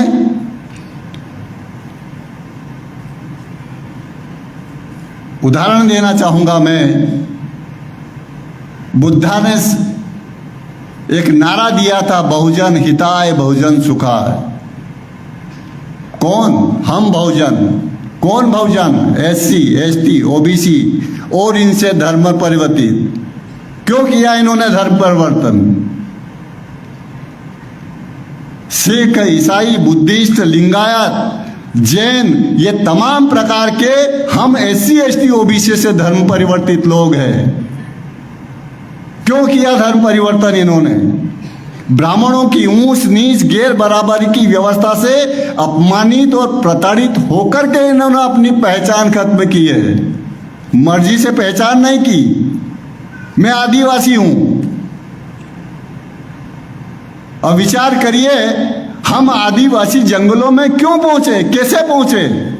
और आदिवासी शब्द में हैं आदिकाल से निवास करने वाले लोग। आदिवासी शब्द में उनका इतिहास छुपा हुआ है। आदि अनादिकाल से इस देश के मूल निवासी। अरे इस देश के मूल निवासी तो जंगल पहाड़ी पसंद आ रहा, समतल जगह अच्छी शहर पसंद नहीं आए। और यदि वो जंगल पसंद थे, अपनी मर्जी से गए थे, तो संविधान के माध्यम से हम लोगों को अधिकार मिले, तो आज हम पढ़ लिख करके अधिकारी, कर्मचारी और नेता बनकर के शहर में रह रहे। लंगोटी पसंद थी तो आज टाई सूट पैंट में क्यों है? इसका मतलब हम हमारी मर्जी से जंगलों में नहीं गए थे, हमको खदेड़ा गया था। तो जितने भी धर्म परिवर्तित लोग हैं, चाहे वो ईसाई है, जैन है, बुद्धिस्ट है, लिंगायत है, मुस्लिम है, वो अपनी मर्जी से धर्म परिवर्तन नहीं हुए हैं। वो ब्राह्मणों के अन्याय अत्याचार की बदौलत उन्होंने अपना धर्म परिवर्तन किया। यह हम लोगों को जान लेना चाहिए। हम सब बिछड़े हुए लोग हैं और बामसेब एकमात्र संगठन सभी सामाजिक समूह जो मूल निवासी लोग हैं, हम डीएनए के भाई हैं, हमारे पुरखे एक थे, हम लोगों को जोड़ने के लिए काम कर रहा है। साइंस की रिपोर्ट आ गई है कि एससी, एसटी, ओबीसी और इनसे जितने भी धर्म परिवर्तित लोग हैं, सबका डीएनए एक है और सिर्फ ब्राह्मण विदेशी है। उसका डीएनए और हमारा डीएनए, साइंस की रिपोर्ट, पहले हम इतिहास के माध्यम से कहते थे कि साहब इतिहास में बाल गंगाधर तिलक ने ऐसा लिखा था, बोलगा से गंगा, जो राहुल सांगतियान ने लिखा उसमें लिखा हुआ था, पंडित नेहरू ने डिस्कवरी ऑफ इंडिया में लिखा था, वो सब इतिहास की बातें। लेकिन आज डीएनए के माध्यम से यानी साइंस ने सिद्ध कर दिया कि हम लोग बिछड़े हुए लोग हैं, पहचान खोए हुए लोग हैं। ये दुश्मन विलियन बन करके हमको आपस में लड़ा रहा है और बामसेब कह रहे कि नहीं तुम चचेरे मौसेरे भाई हो, सब एससी, एसटी, ओबीसी के तुम्हारे पुरखे एक थे, इसलिए आपको संगठित होने की आवश्यकता है।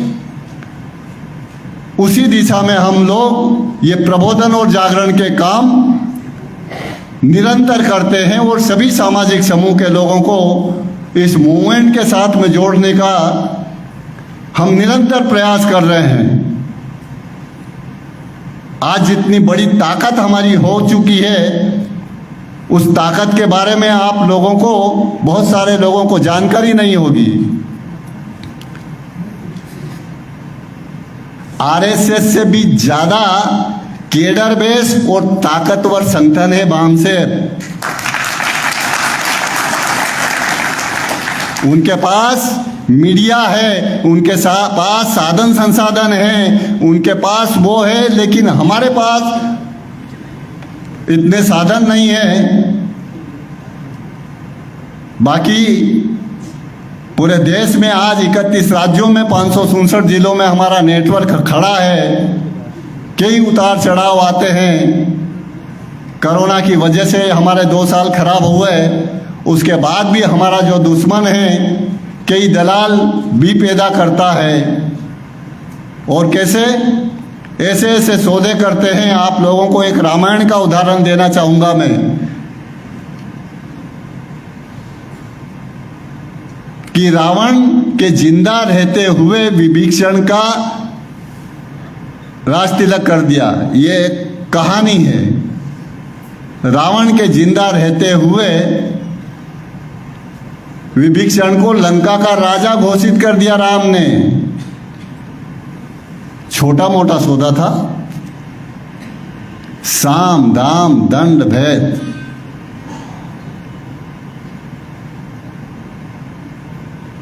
चाणक्य नीति है, हम लोग जानते हैं साम दाम दंड भेद। अरे वो इम्प्लीमेंट कैसे कर रहे हैं उसके बारे में जानकारी नहीं है हम लोगों को। ये ईवीएम मशीन भी साम दाम दंड भेद है। हिंदू मुस्लिम का झगड़ा भी साम दाम दंड भेद है। मणिपुर में हुआ आदिवासियों के साथ, ये भी साम दाम दंड भेद की रणनीति है।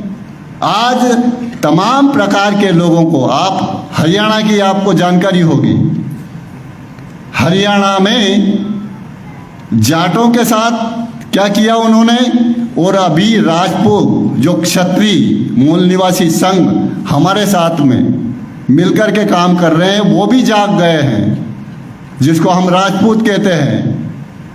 कि हमारे साथ में भी इन लोगों ने, इन ब्राह्मणों ने सिर्फ हमारा यूज एंड थ्रो किया, इस्तेमाल करो और फेंक दो। तो तमाम प्रकार के लोगों को उन्होंने इस्तेमाल किया और फेंका है। तो साथियों, ये हमारा लोकतंत्र खत्म हो गया है। ये हमारे लोग चुनाव में वोट डालने जाते हैं और मीडिया चिल्लाता है भारत बहुत बड़ा लोकतांत्रिक देश है कि नहीं, नौटंकी। ये सिर्फ नौटंकी है हमारे लोगों को। और हमारे लोग हमारे कार्यक्रमों में आते हैं तो जागृति होगी कि वास्तव में क्या है। वो ब्राह्मण बनियों के द्वारा जो टीवी पे दिखाया जाता है और जो अखबारों में छापा जाता है वही पढ़ते हैं, उसको ही सही मान लेते हैं, उसको ही सही मान लेते हैं और वही इतिहास लिखते हैं। स्कूल कॉलेज का पाठ्यक्रम वो निर्धारित करते हैं। मैं आप लोगों से पूछना चाहता हूं, हम आजाद कब हुए?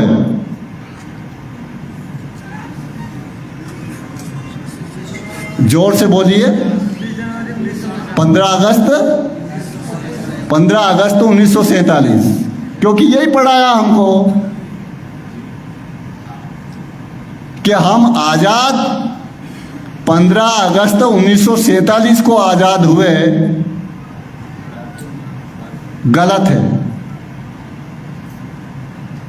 जब हम जैसे पढ़े लिखे लोगों को सही जानकारी नहीं है, हमको वो जानकारी है जो ब्राह्मणों ने पाठ्यक्रम निर्धारित करके पढ़ाया। हम SC ST OBC के लोग 26 जनवरी 1950 को आजाद हुए।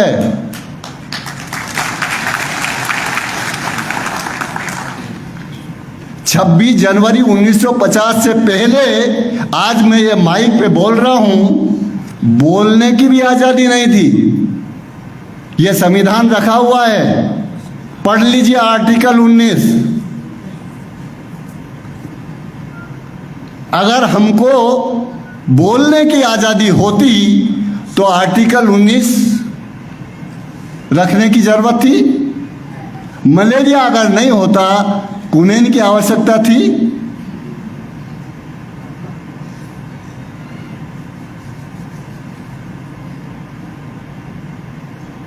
ये न 26 जनवरी 1950 से पहले ना पढ़ने की आजादी थी, ना नौकरी थी, ना राजनीति थी, ना बोलने की आजादी थी। इस संविधान ने हम लोगों को तमाम प्रकार के अधिकार दिए, लेकिन कब लागू हुआ? 26 जनवरी 1950 को। उससे पहले, इसका मतलब हम आजाद कब हुए? 26 जनवरी 1950 को। और हम आजादी का उत्सव, स्वतंत्रता दिवस कब मना रहे हैं? 15 अगस्त।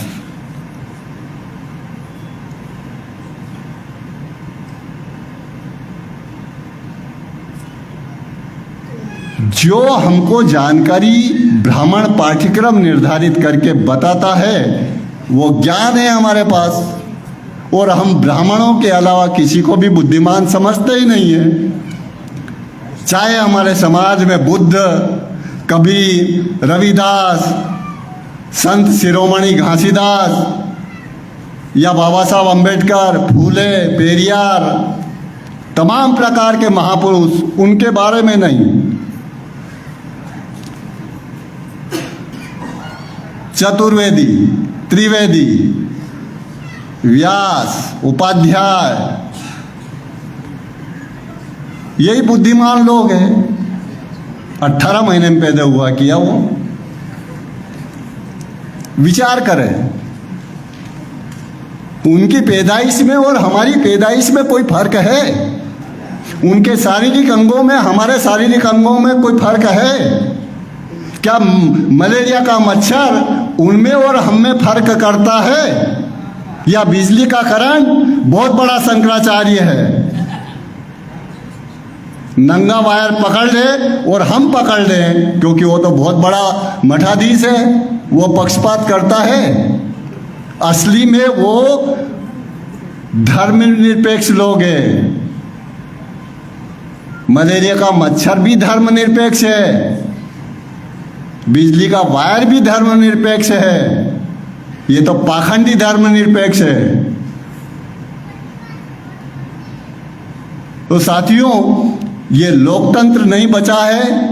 इस लोकतंत्र को बचाने के लिए ही हम लोग और इस संविधान को बचाने के लिए ही हम लोग काम कर रहे हैं। ये संविधान की बदौलत हमारे समाज में पढ़े लिखे अधिकारी, कर्मचारी, डॉक्टर, इंजीनियर, नेताओं का निर्माण हुआ है और इस संविधान को उन्होंने 2-2 बार जलाया है। 2-2 बार जलाया है। इस संविधान ने ही हमारी महिलाओं को आजाद किया है।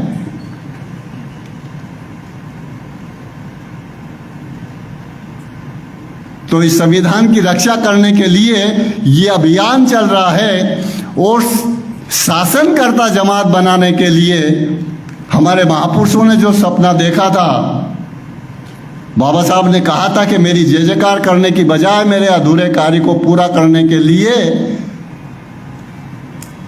जान की बाजी लगा दो।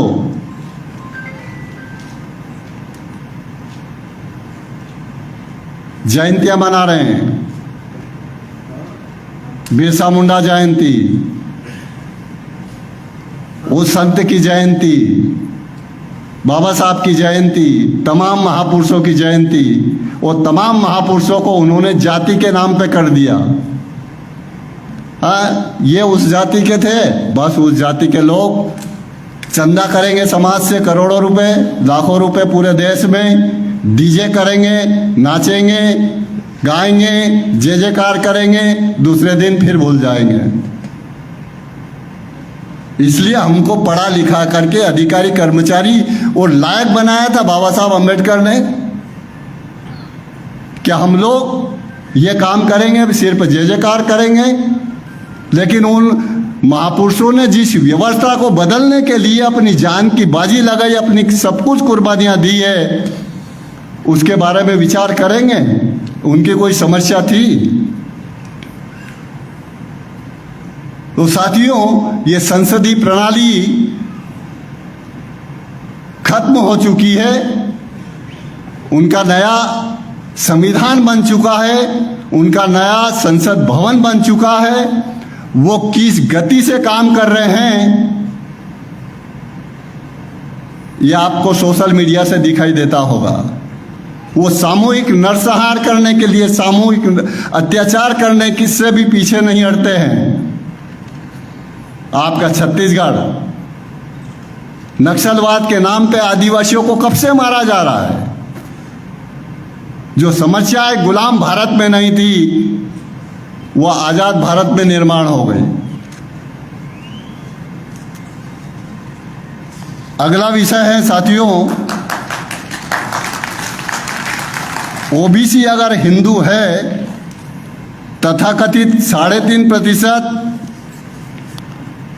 ब्राह्मण ओबीसी की जाति आधारित जनगणना के विरोध में क्यों? अगला विषय जुड़ा हुआ अथवा में ओबीसी की जाति आधारित जनगणना न करना और जबरदस्ती हिंदू पहचान देकर उनके विभिन्न संवैधानिक अधिकारों, शिक्षा, नौकरी, पदोन्नति, राजनीति से वंचित करना ब्राह्मणी षड्यंत्र है। साथियों,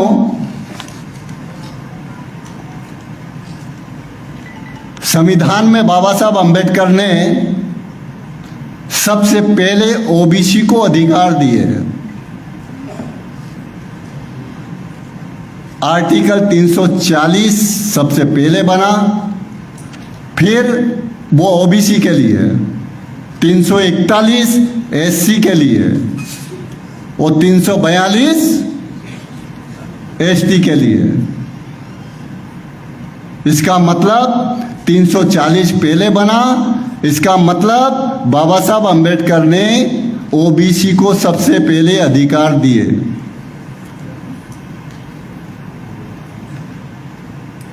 लेकिन ब्राह्मणों ने ओबीसी के जो साधन संपन्न लोग हैं, लैंडलॉर्ड लोग थे, पूंजीपति लोग थे, उनको अपने झांसे में फंसा करके ऐसे लोगों को ही ओबीसी को अधिकार मिले, उसके विरोध में खड़ा कर दिया। कौन ओबीसी है? हम तो ओबीसी, हम पिछड़े हुए नहीं हैं।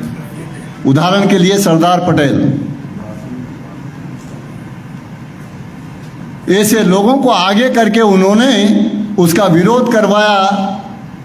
नहीं तो सबसे पहले जैसे एससी और एसटी को 1950 में संविधान लागू होते से ही शिक्षा के, नौकरी के, पदोन्नति के, राजनीति के और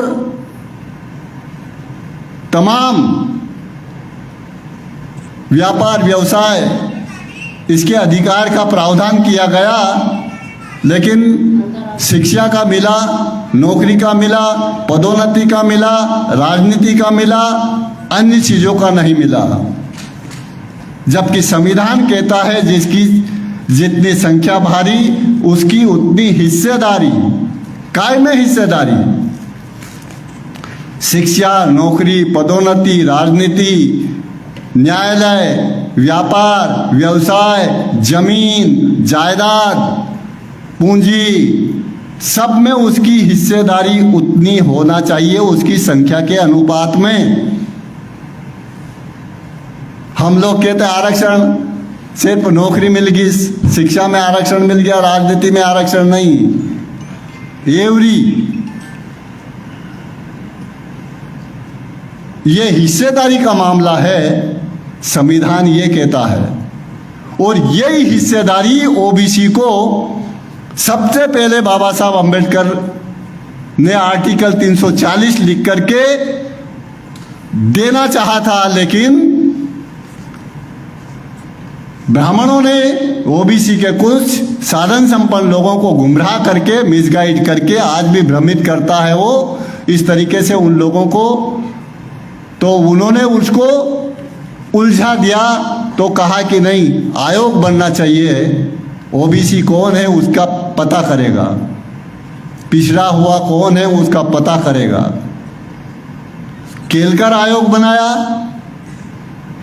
उस केलकर आयोग की रिपोर्ट, और बाबा साहब अम्बेडकर ने ओबीसी के लिए आयोग बनना चाहिए, ओबीसी की गणना होना चाहिए, उसके लिए अपने मंत्री पद से इस्तीफा दिया। कितने ओबीसी को जानकारी है? मंत्री पद से इस्तीफा दिया बाबा साहब अम्बेडकर ने ओबीसी के लिए।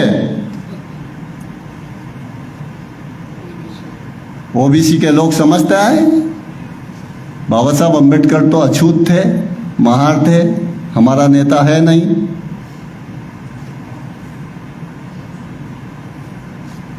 कोई अछूत नहीं है। मैंने कहा कोई 18 महीने में पैदा नहीं हुआ, कोई नीच नहीं है, कोई ऊंच नहीं है। नहीं तो ऊंच या नीच होने का कोई पैमाना होता पैदाइश का या शारीरिक अंगों में डिफरेंस होता।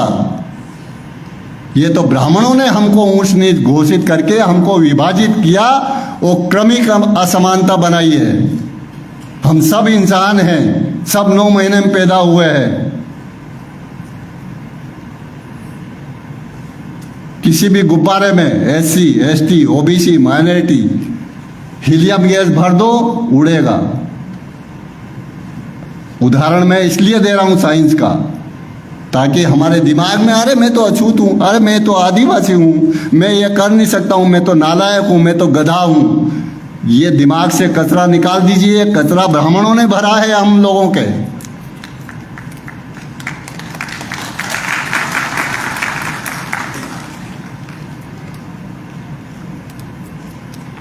तो साथियों, सबसे पहले बाबा साहब अम्बेडकर ने ओबीसी को अधिकार दिए थे, जो 1950 में एससी एसटी को शिक्षा में, नौकरी में, राजनीति में, पदोन्नति में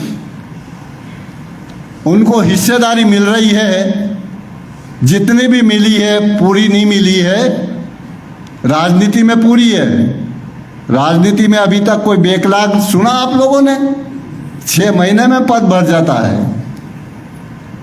6 महीने भी उसको खाली नहीं रहने दिया जाता है, क्योंकि वहां तो सिर्फ गुलाम, उनके रिमोट।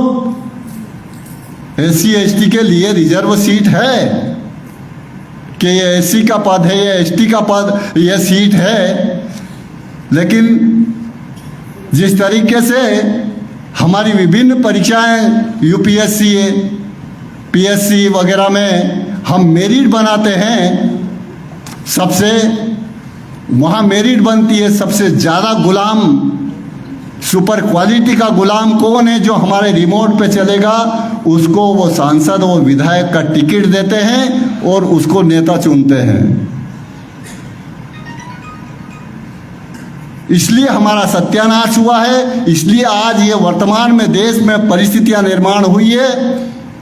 तो साथियों, ये अधिकार ओबीसी को भी 1950 में ही मिलना चाहिए था, लेकिन वैसे ओबीसी जो 52% है, अगर 100% ओबीसी अगर इकट्ठे हो जाए, 100 की बात नहीं कर रहा हूँ, अगर उनमें से 75% ओबीसी के लोग इकट्ठे हो जाए तो सिर्फ ओबीसी ही सत्ता में रहेगा। 52%, और 52% कब? जब पाकिस्तान नहीं बना था 1931 की जनगणना के आधार पर। आज लगभग 60 से 65% ओबीसी है भारत में, लेकिन सोया हुआ है, पता नहीं है, अलग अलग गुलामी कर रहे हैं। तो साथियों, 52% ओबीसी हमारा बड़ा भाई है, हम उनको जगा रहे हैं कि हम बिछड़े हुए लोग हैं। ये पहचान तो संविधान के माध्यम से मिली है, ओबीसी, एससी, एसटी। इससे पहले हम लोगों की पहचान अलग थी, ये समय समय पे हमको अलग अलग पहचान दी गई। तो उस ओबीसी के साथ में जो धोखेबाजी हुई है, 52% ओबीसी को 42 साल के बाद मंडल कमीशन के माध्यम से 1992 में 27% नौकरियों में आरक्षण दिया, एक टुकड़ा डाला, क्योंकि 42 साल से रो रहा था। चुप करना चाहिए। और जागृति भी आ गई थी मान्यवर कांशीराम साहब के मूवमेंट की बदौलत, ओबीसी में भी जागृति आ गई थी। ओबीसी में जागृति का परिणाम है लालू, मुलायम और अखिलेश, ये परिणाम है। किसने जागरूक किया? मान्यवर कांशीराम साहब के वामसेप आंदोलन में। और वामसेप का मतलब एससी, एसटी, ओबीसी और इनसे जितने भी धर्म परिवर्तित लोग हैं उनका संगठन, यानी 90% लोगों का संगठन, यानी 90% लोगों को वो जगाने का काम कर रहे थे, इसलिए ओबीसी जागा। और मुलायम सिंह यादव, अखिलेश यादव, लालू प्रसाद यादव, नीतीश कुमार, ये तमाम ओबीसी के राजनीतिक पार्टी लोग आए और सत्ता में, शासन में रहे। ये उसका परिणाम है। तो 52% ओबीसी को 42 साल के बाद एक टुकड़ा डाला मंडल कमीशन के माध्यम से। शिक्षा में 52 को 27 मिलेगा। और क्या धोखेबाजी की, 1992 में जिनकी 1 लाख रुपए की इनकम होगी वो क्रीमिलियर होगा, वो संपन्न वर्ग में होगा, उसको आरक्षण नहीं मिलेगा। मतलब चौधरी विकास पटेल कहते हैं, जो राष्ट्रीय पिछड़ा वर्ग मोर्चा के राष्ट्रीय अध्यक्ष है, जिसको दांत है उसको चने नहीं दिए और जिसको दांत नहीं है उसको चने दिए गए। कहने का तात्पर्य, जो लोग आरक्षण का लाभ लेने लायक है उनको क्रीमिलियर घोषित कर दिया, और जो लेने लायक नहीं है उनको, मतलब जो अपने बच्चों को पढ़ा लिखा करके आरक्षण का लाभ ले सकते हैं उनको क्रीमिलियर घोषित कर दिया। जो अपने बच्चों को नहीं पढ़ा सकते हैं उनको कहा आपको मिलेगा।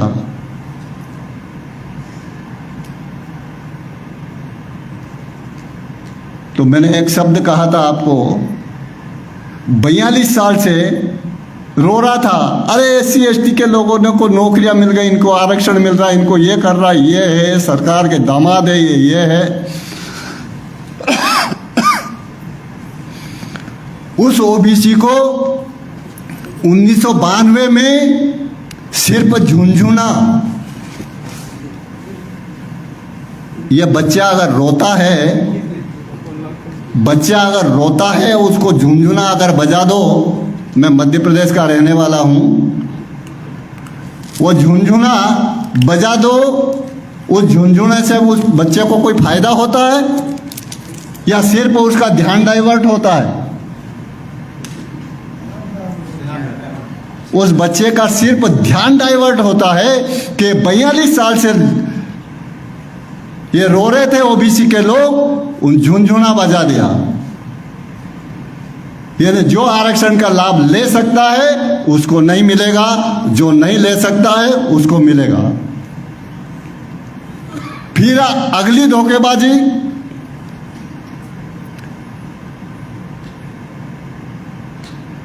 नौकरी में आरक्षण दिया, शिक्षा में नहीं दिया।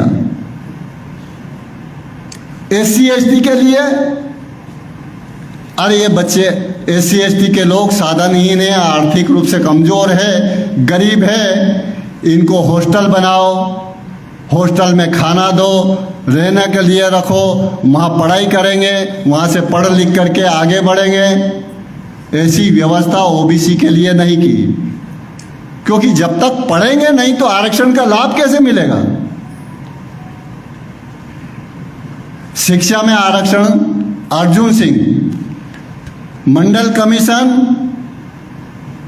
जिसने दिया वो भी राजपूत था, क्षत्रिय था, और शिक्षा में आरक्षण दिया अर्जुन सिंह, वो भी राजपूत था, क्षत्रिय था। इसका मतलब हम कहें कि क्षत्रिय लोग हमारे लोग हैं और उनको, हमको ब्राह्मणों ने नहीं दिया, हमको OBC को भी। हमारे बहुत सारे OBC के लोगों को जानकारी होगी, ब्राह्मण तो बहुत संस्कारित लोग होते हैं, न्यायप्रिय होते हैं। ब्राह्मणों ने कुछ दिया क्या? तो ये गलत फहमी त्यागे हम। 2006 में शिक्षा में मिला, पदोन्नति में आज तक नहीं है, राजनीति में आज तक नहीं है, जबकि संविधान कहता है शिक्षा में, नौकरी में, पदोन्नति में, राजनीति में, जल जंगल जमीन, व्यापार व्यवसाय, हर क्षेत्र में उनको संख्या के अनुपात में हिस्सेदारी मिलना चाहिए। कितने लोगों को जानकारी है? सिर्फ आरक्षण आरक्षण, अरे आरक्षण SC ST के लोग, आज अगर SC ST के लोग बड़े बड़े पदों में पहुंचे हैं, जगह जगह दिखाई देते हैं, तो संविधान की बदौलत है, किसी देवी शक्ति की बदौलत नहीं।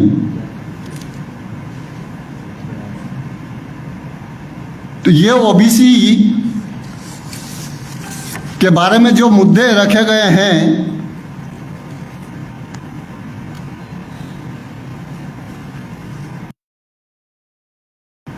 आज भी ये संविधान बचेगा तो OBC का हक मिलेगा शिक्षा में, नौकरी में, राजनीति में, पदोन्नति में, और OBC को ही नहीं मिलेगा, तमाम मूल निवासियों को मिलेगा।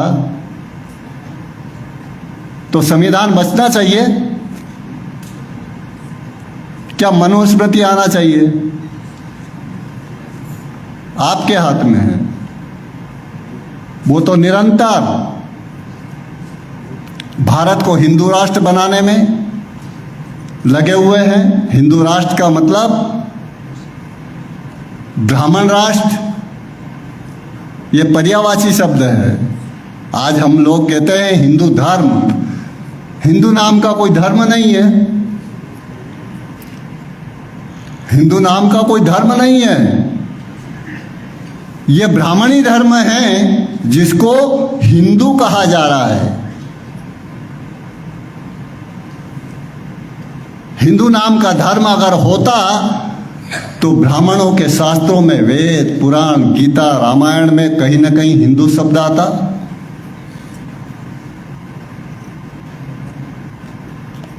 और उनके सबसे बड़ा नेता दयानंद सरस्वती ने आधुनिक भारत में सत्यार्थ प्रकाश लिख करके रखा हुआ है, पढ़ लेना। हिंदू मुगलों के द्वारा दी हुई गाली है यहाँ के हारे हुए लोगों को। भारत में जिनको अंग्रेजों ने मुगलों ने हराया था, उनको मुगलों ने हिंदू कहा था।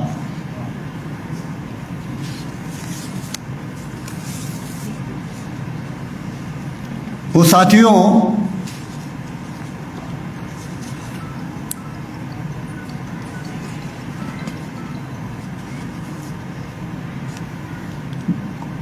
गंभीर परिस्थितियां हैं। मैं लास्ट में 5 मिनट में, आज प्रधानमंत्री अन्न धन योजना गूगल पे सर्च करें, 80 करोड़ लोग राशन की दुकान पे झोला लेकर के भिखारी की तरह खड़े हो गए हैं। 80 करोड़। गुलाम भारत में जो लोग अपने बच्चों की शादियां करवाने के लायक थे, आज उनके बच्चों की शादियां हमारे मध्य प्रदेश में मुख्यमंत्री कन्यादान योजना चलती है। आपके यहाँ क्या चलती मुझे जानकारी नहीं है। बच्चे हम पैदा कर रहे हैं, शादी सरकार करवा रही है। जब SC ST के लोग पढ़ लिख कर स्कूल में जाते थे, नौकरी में आ गए तो कहते हैं सरकार के दामाद है। हमको ऐसा कहा जाता था, ये सरकार के जमाई है। तो जो बच्चा जिनके माँ बाप की शादी सरकार ने करवाई, वो अगर स्कूल में जाएगा और उनके साथी लोग कहेंगे ये सरकारी बच्चा है, उसका सीना 36 का होगा तो 18 का रह जाएगा, या दूसरे दिन से स्कूल जाना बंद कर देगा। अपमान क्या करें? ये अपमान भरी जिंदगी के लिए हम लोग जिम्मेदार हैं। इस समाज को इस तरीके से, क्योंकि तमाम प्रकार के संवैधानिक अधिकार होने के बाद भी हम लोग उनका उपयोग और प्रयोग करके हमारे समाज, हमारे महापुरुषों से प्रेरणा लेकर के, हमारे महापुरुषों से हमने क्या प्रेरणा ली, या सिर्फ जय जयकार करते हैं, जयंतियां मनाते हैं। बाबा साहब अम्बेडकर ने ये किया, फूले ने ये किया, वो किया, ऐसे मंचों पे हम भाषण देते हैं। क्या उन्होंने तारीफ करने के लिए आपको जिम्मेदारी दी कि मेरी मंच पे जाकर के तारीफ करना? आप स्वयं क्या कर रहे हो? उन्होंने तो ये किया, करके चले गए, लेकिन आज आपकी वर्तमान और हजारों पीढ़ियों का भविष्य दांव पे लगा हुआ है। आप क्या कर रहे हो? सिर्फ भाषणबाजी? या जितने भी बहुत सारे लोग हमारे यहाँ सीनियर सिटीजन बैठे हुए, अच्छे अच्छे पदों से रिटायर्ड लोग हैं, साथियों 80 साल जिएंगे, 13 दिन के बाद लोग भूल जाते हैं। 13वीं हो गई, पगड़ी बंधा दी। ये जिंदा कौन है? महापुरुष। ये कुछ करके गए हैं। अगर वास्तव में आप राष्ट्रीय स्तर पे नहीं, प्रदेश स्तर पे नहीं, जिला स्तर पे आपको समाज, आपको पेंशन मिल रही है, आप रिटायर्ड लोग हैं, आप बुद्धिजीवी लोग हैं, आप अनुभवी लोग हैं, हमारे जितने भी सीनियर लोग हैं, अगर वास्तव में इस समाज को, ये कौम जो सुनामी सब कुछ बर्बाद कर देगी, उसको बचाने के लिए अगर हम लोग समाज घर से बाहर निकल जाएं। आज मेरी भी 63 साल की उम्र है। मैं भी हायर सेकेंडरी स्कूल में प्रिंसिपल था। 5 साल पहले नौकरी छोड़ी, पदोन्नति छोड़ी और घर बार छोड़ करके अब मैं काम कर रहा हूँ। बेटा डॉक्टर है, बहू डॉक्टर है, मेरी कोई समस्या नहीं है। यह संविधान है, 53,200 रुपये पेंशन मिलती है। कोई समस्या है मेरी? सिर्फ इन महापुरुषों से प्रेरणा ली इसलिए 5 साल पहले, और वो भी बच्चों को इस लायक बना दिया इसलिए 5 साल पहले बाबा साहब अम्बेडकर ने 20 जुलाई 1920 में, जुलाई 1920 में प्रोफेसर पद से त्याग पत्र दिया और इस सामाजिक आंदोलन के लिए एक मारवाड़ी बनिए से कर्जा लिया और ये मूवमेंट चलाया। उसकी बदौलत 1950 में अधिकार हम लोगों को मिले। लेकिन हम हमारे महापुरुषों से प्रेरणा लेकर के क्या करना चाह रहे हैं, क्या करना चाहिए?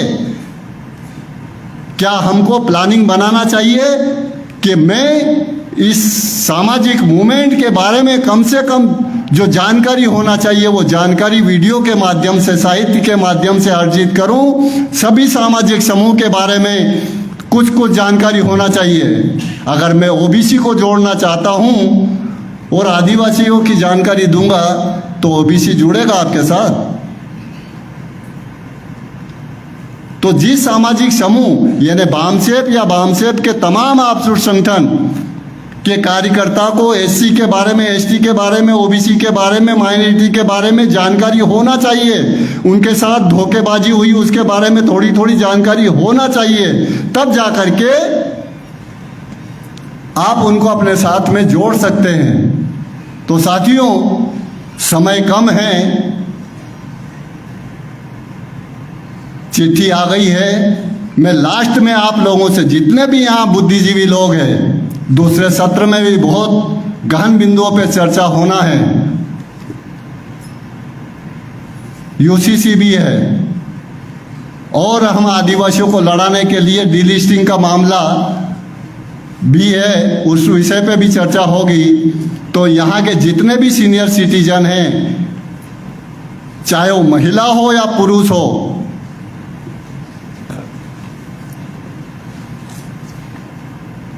हमारे महापुरुषों से अगर वास्तव में अगर हम ऐसा प्रेरणा, हम काम आज से थोड़ा थोड़ा शुरू कर रहे हैं, थोड़ा थोड़ा जाने, हमारे साथी लोगों के साथ बैठ कर के चर्चा करें, कुछ उस संगठन से जुड़े हुए लोगों के साथ मिलकर के बात करें। हजारों पीढ़ियाँ वर्तमान और हजारों पीढ़ियाँ, ये एकमात्र मूवमेंट है। नहीं तो बुद्धा का, बाबा साहब बुद्धा का इतना बड़ा मूवमेंट था, उसको खत्म किया। बाबा साहब अम्बेडकर का इतना बड़ा मूवमेंट था, उसको खत्म किया। ये तो पुनर्जीवित किया था मान्यवर कांसीराम साहब ने, जो आज ये चल रहा है और ये नेक्स्ट जनरेशन में पहुंच चुका है। इस मूवमेंट के साथ में 15 वर्ष से लगा करके 85 वर्ष के लोग काम कर रहे हैं। वो तमाम सामाजिक समूह के लोग, एससी, एसटी, ओबीसी, महिलाएं, विद्यार्थी, युवा, बेरोजगार, पेंशनर, सब लोग इस मिशन के साथ जुड़े हुए हैं। हमारे पास मात्र एक विकल्प है। जिस तरीके से बाबा साहब अम्बेडकर का मूवमेंट ब्राह्मणों ने बाबा साहब का महापरिनिर्वाण होने के बाद खत्म कर दिया था, आज वर्तमान में सभी सामाजिक समूह को साथ में लेकर के चलने वाला एक ही शख्स है। मैं आदिवासी हूँ, राष्ट्रीय अध्यक्ष हूँ, लेकिन वामन मेश्राम साहब के साथ में जुड़ करके काम कर रहा हूँ। 5 साल पहले उनको देख करके नौकरी छोड़ी, पदोन्नति छोड़ी और घर बार छोड़ करके आपके बीच में है। एकमात्र शख्स है, एकमात्र नेतृत्व है जो सभी को साथ में लेकर के वो सभी में प्रशिक्षित दक्ष कार्यकर्ताओं, वक्ताओं का निर्माण करके नेतृत्व का निर्माण करने के लिए काम कर रहा है। ब्राह्मणों के लिए यही सबसे बड़ा कि सभी को जगह दिया वामन मेश्राम ने, सभी को लड़ने भिड़ने के लिए तैयार कर दिया। ये मिशन है साथियों।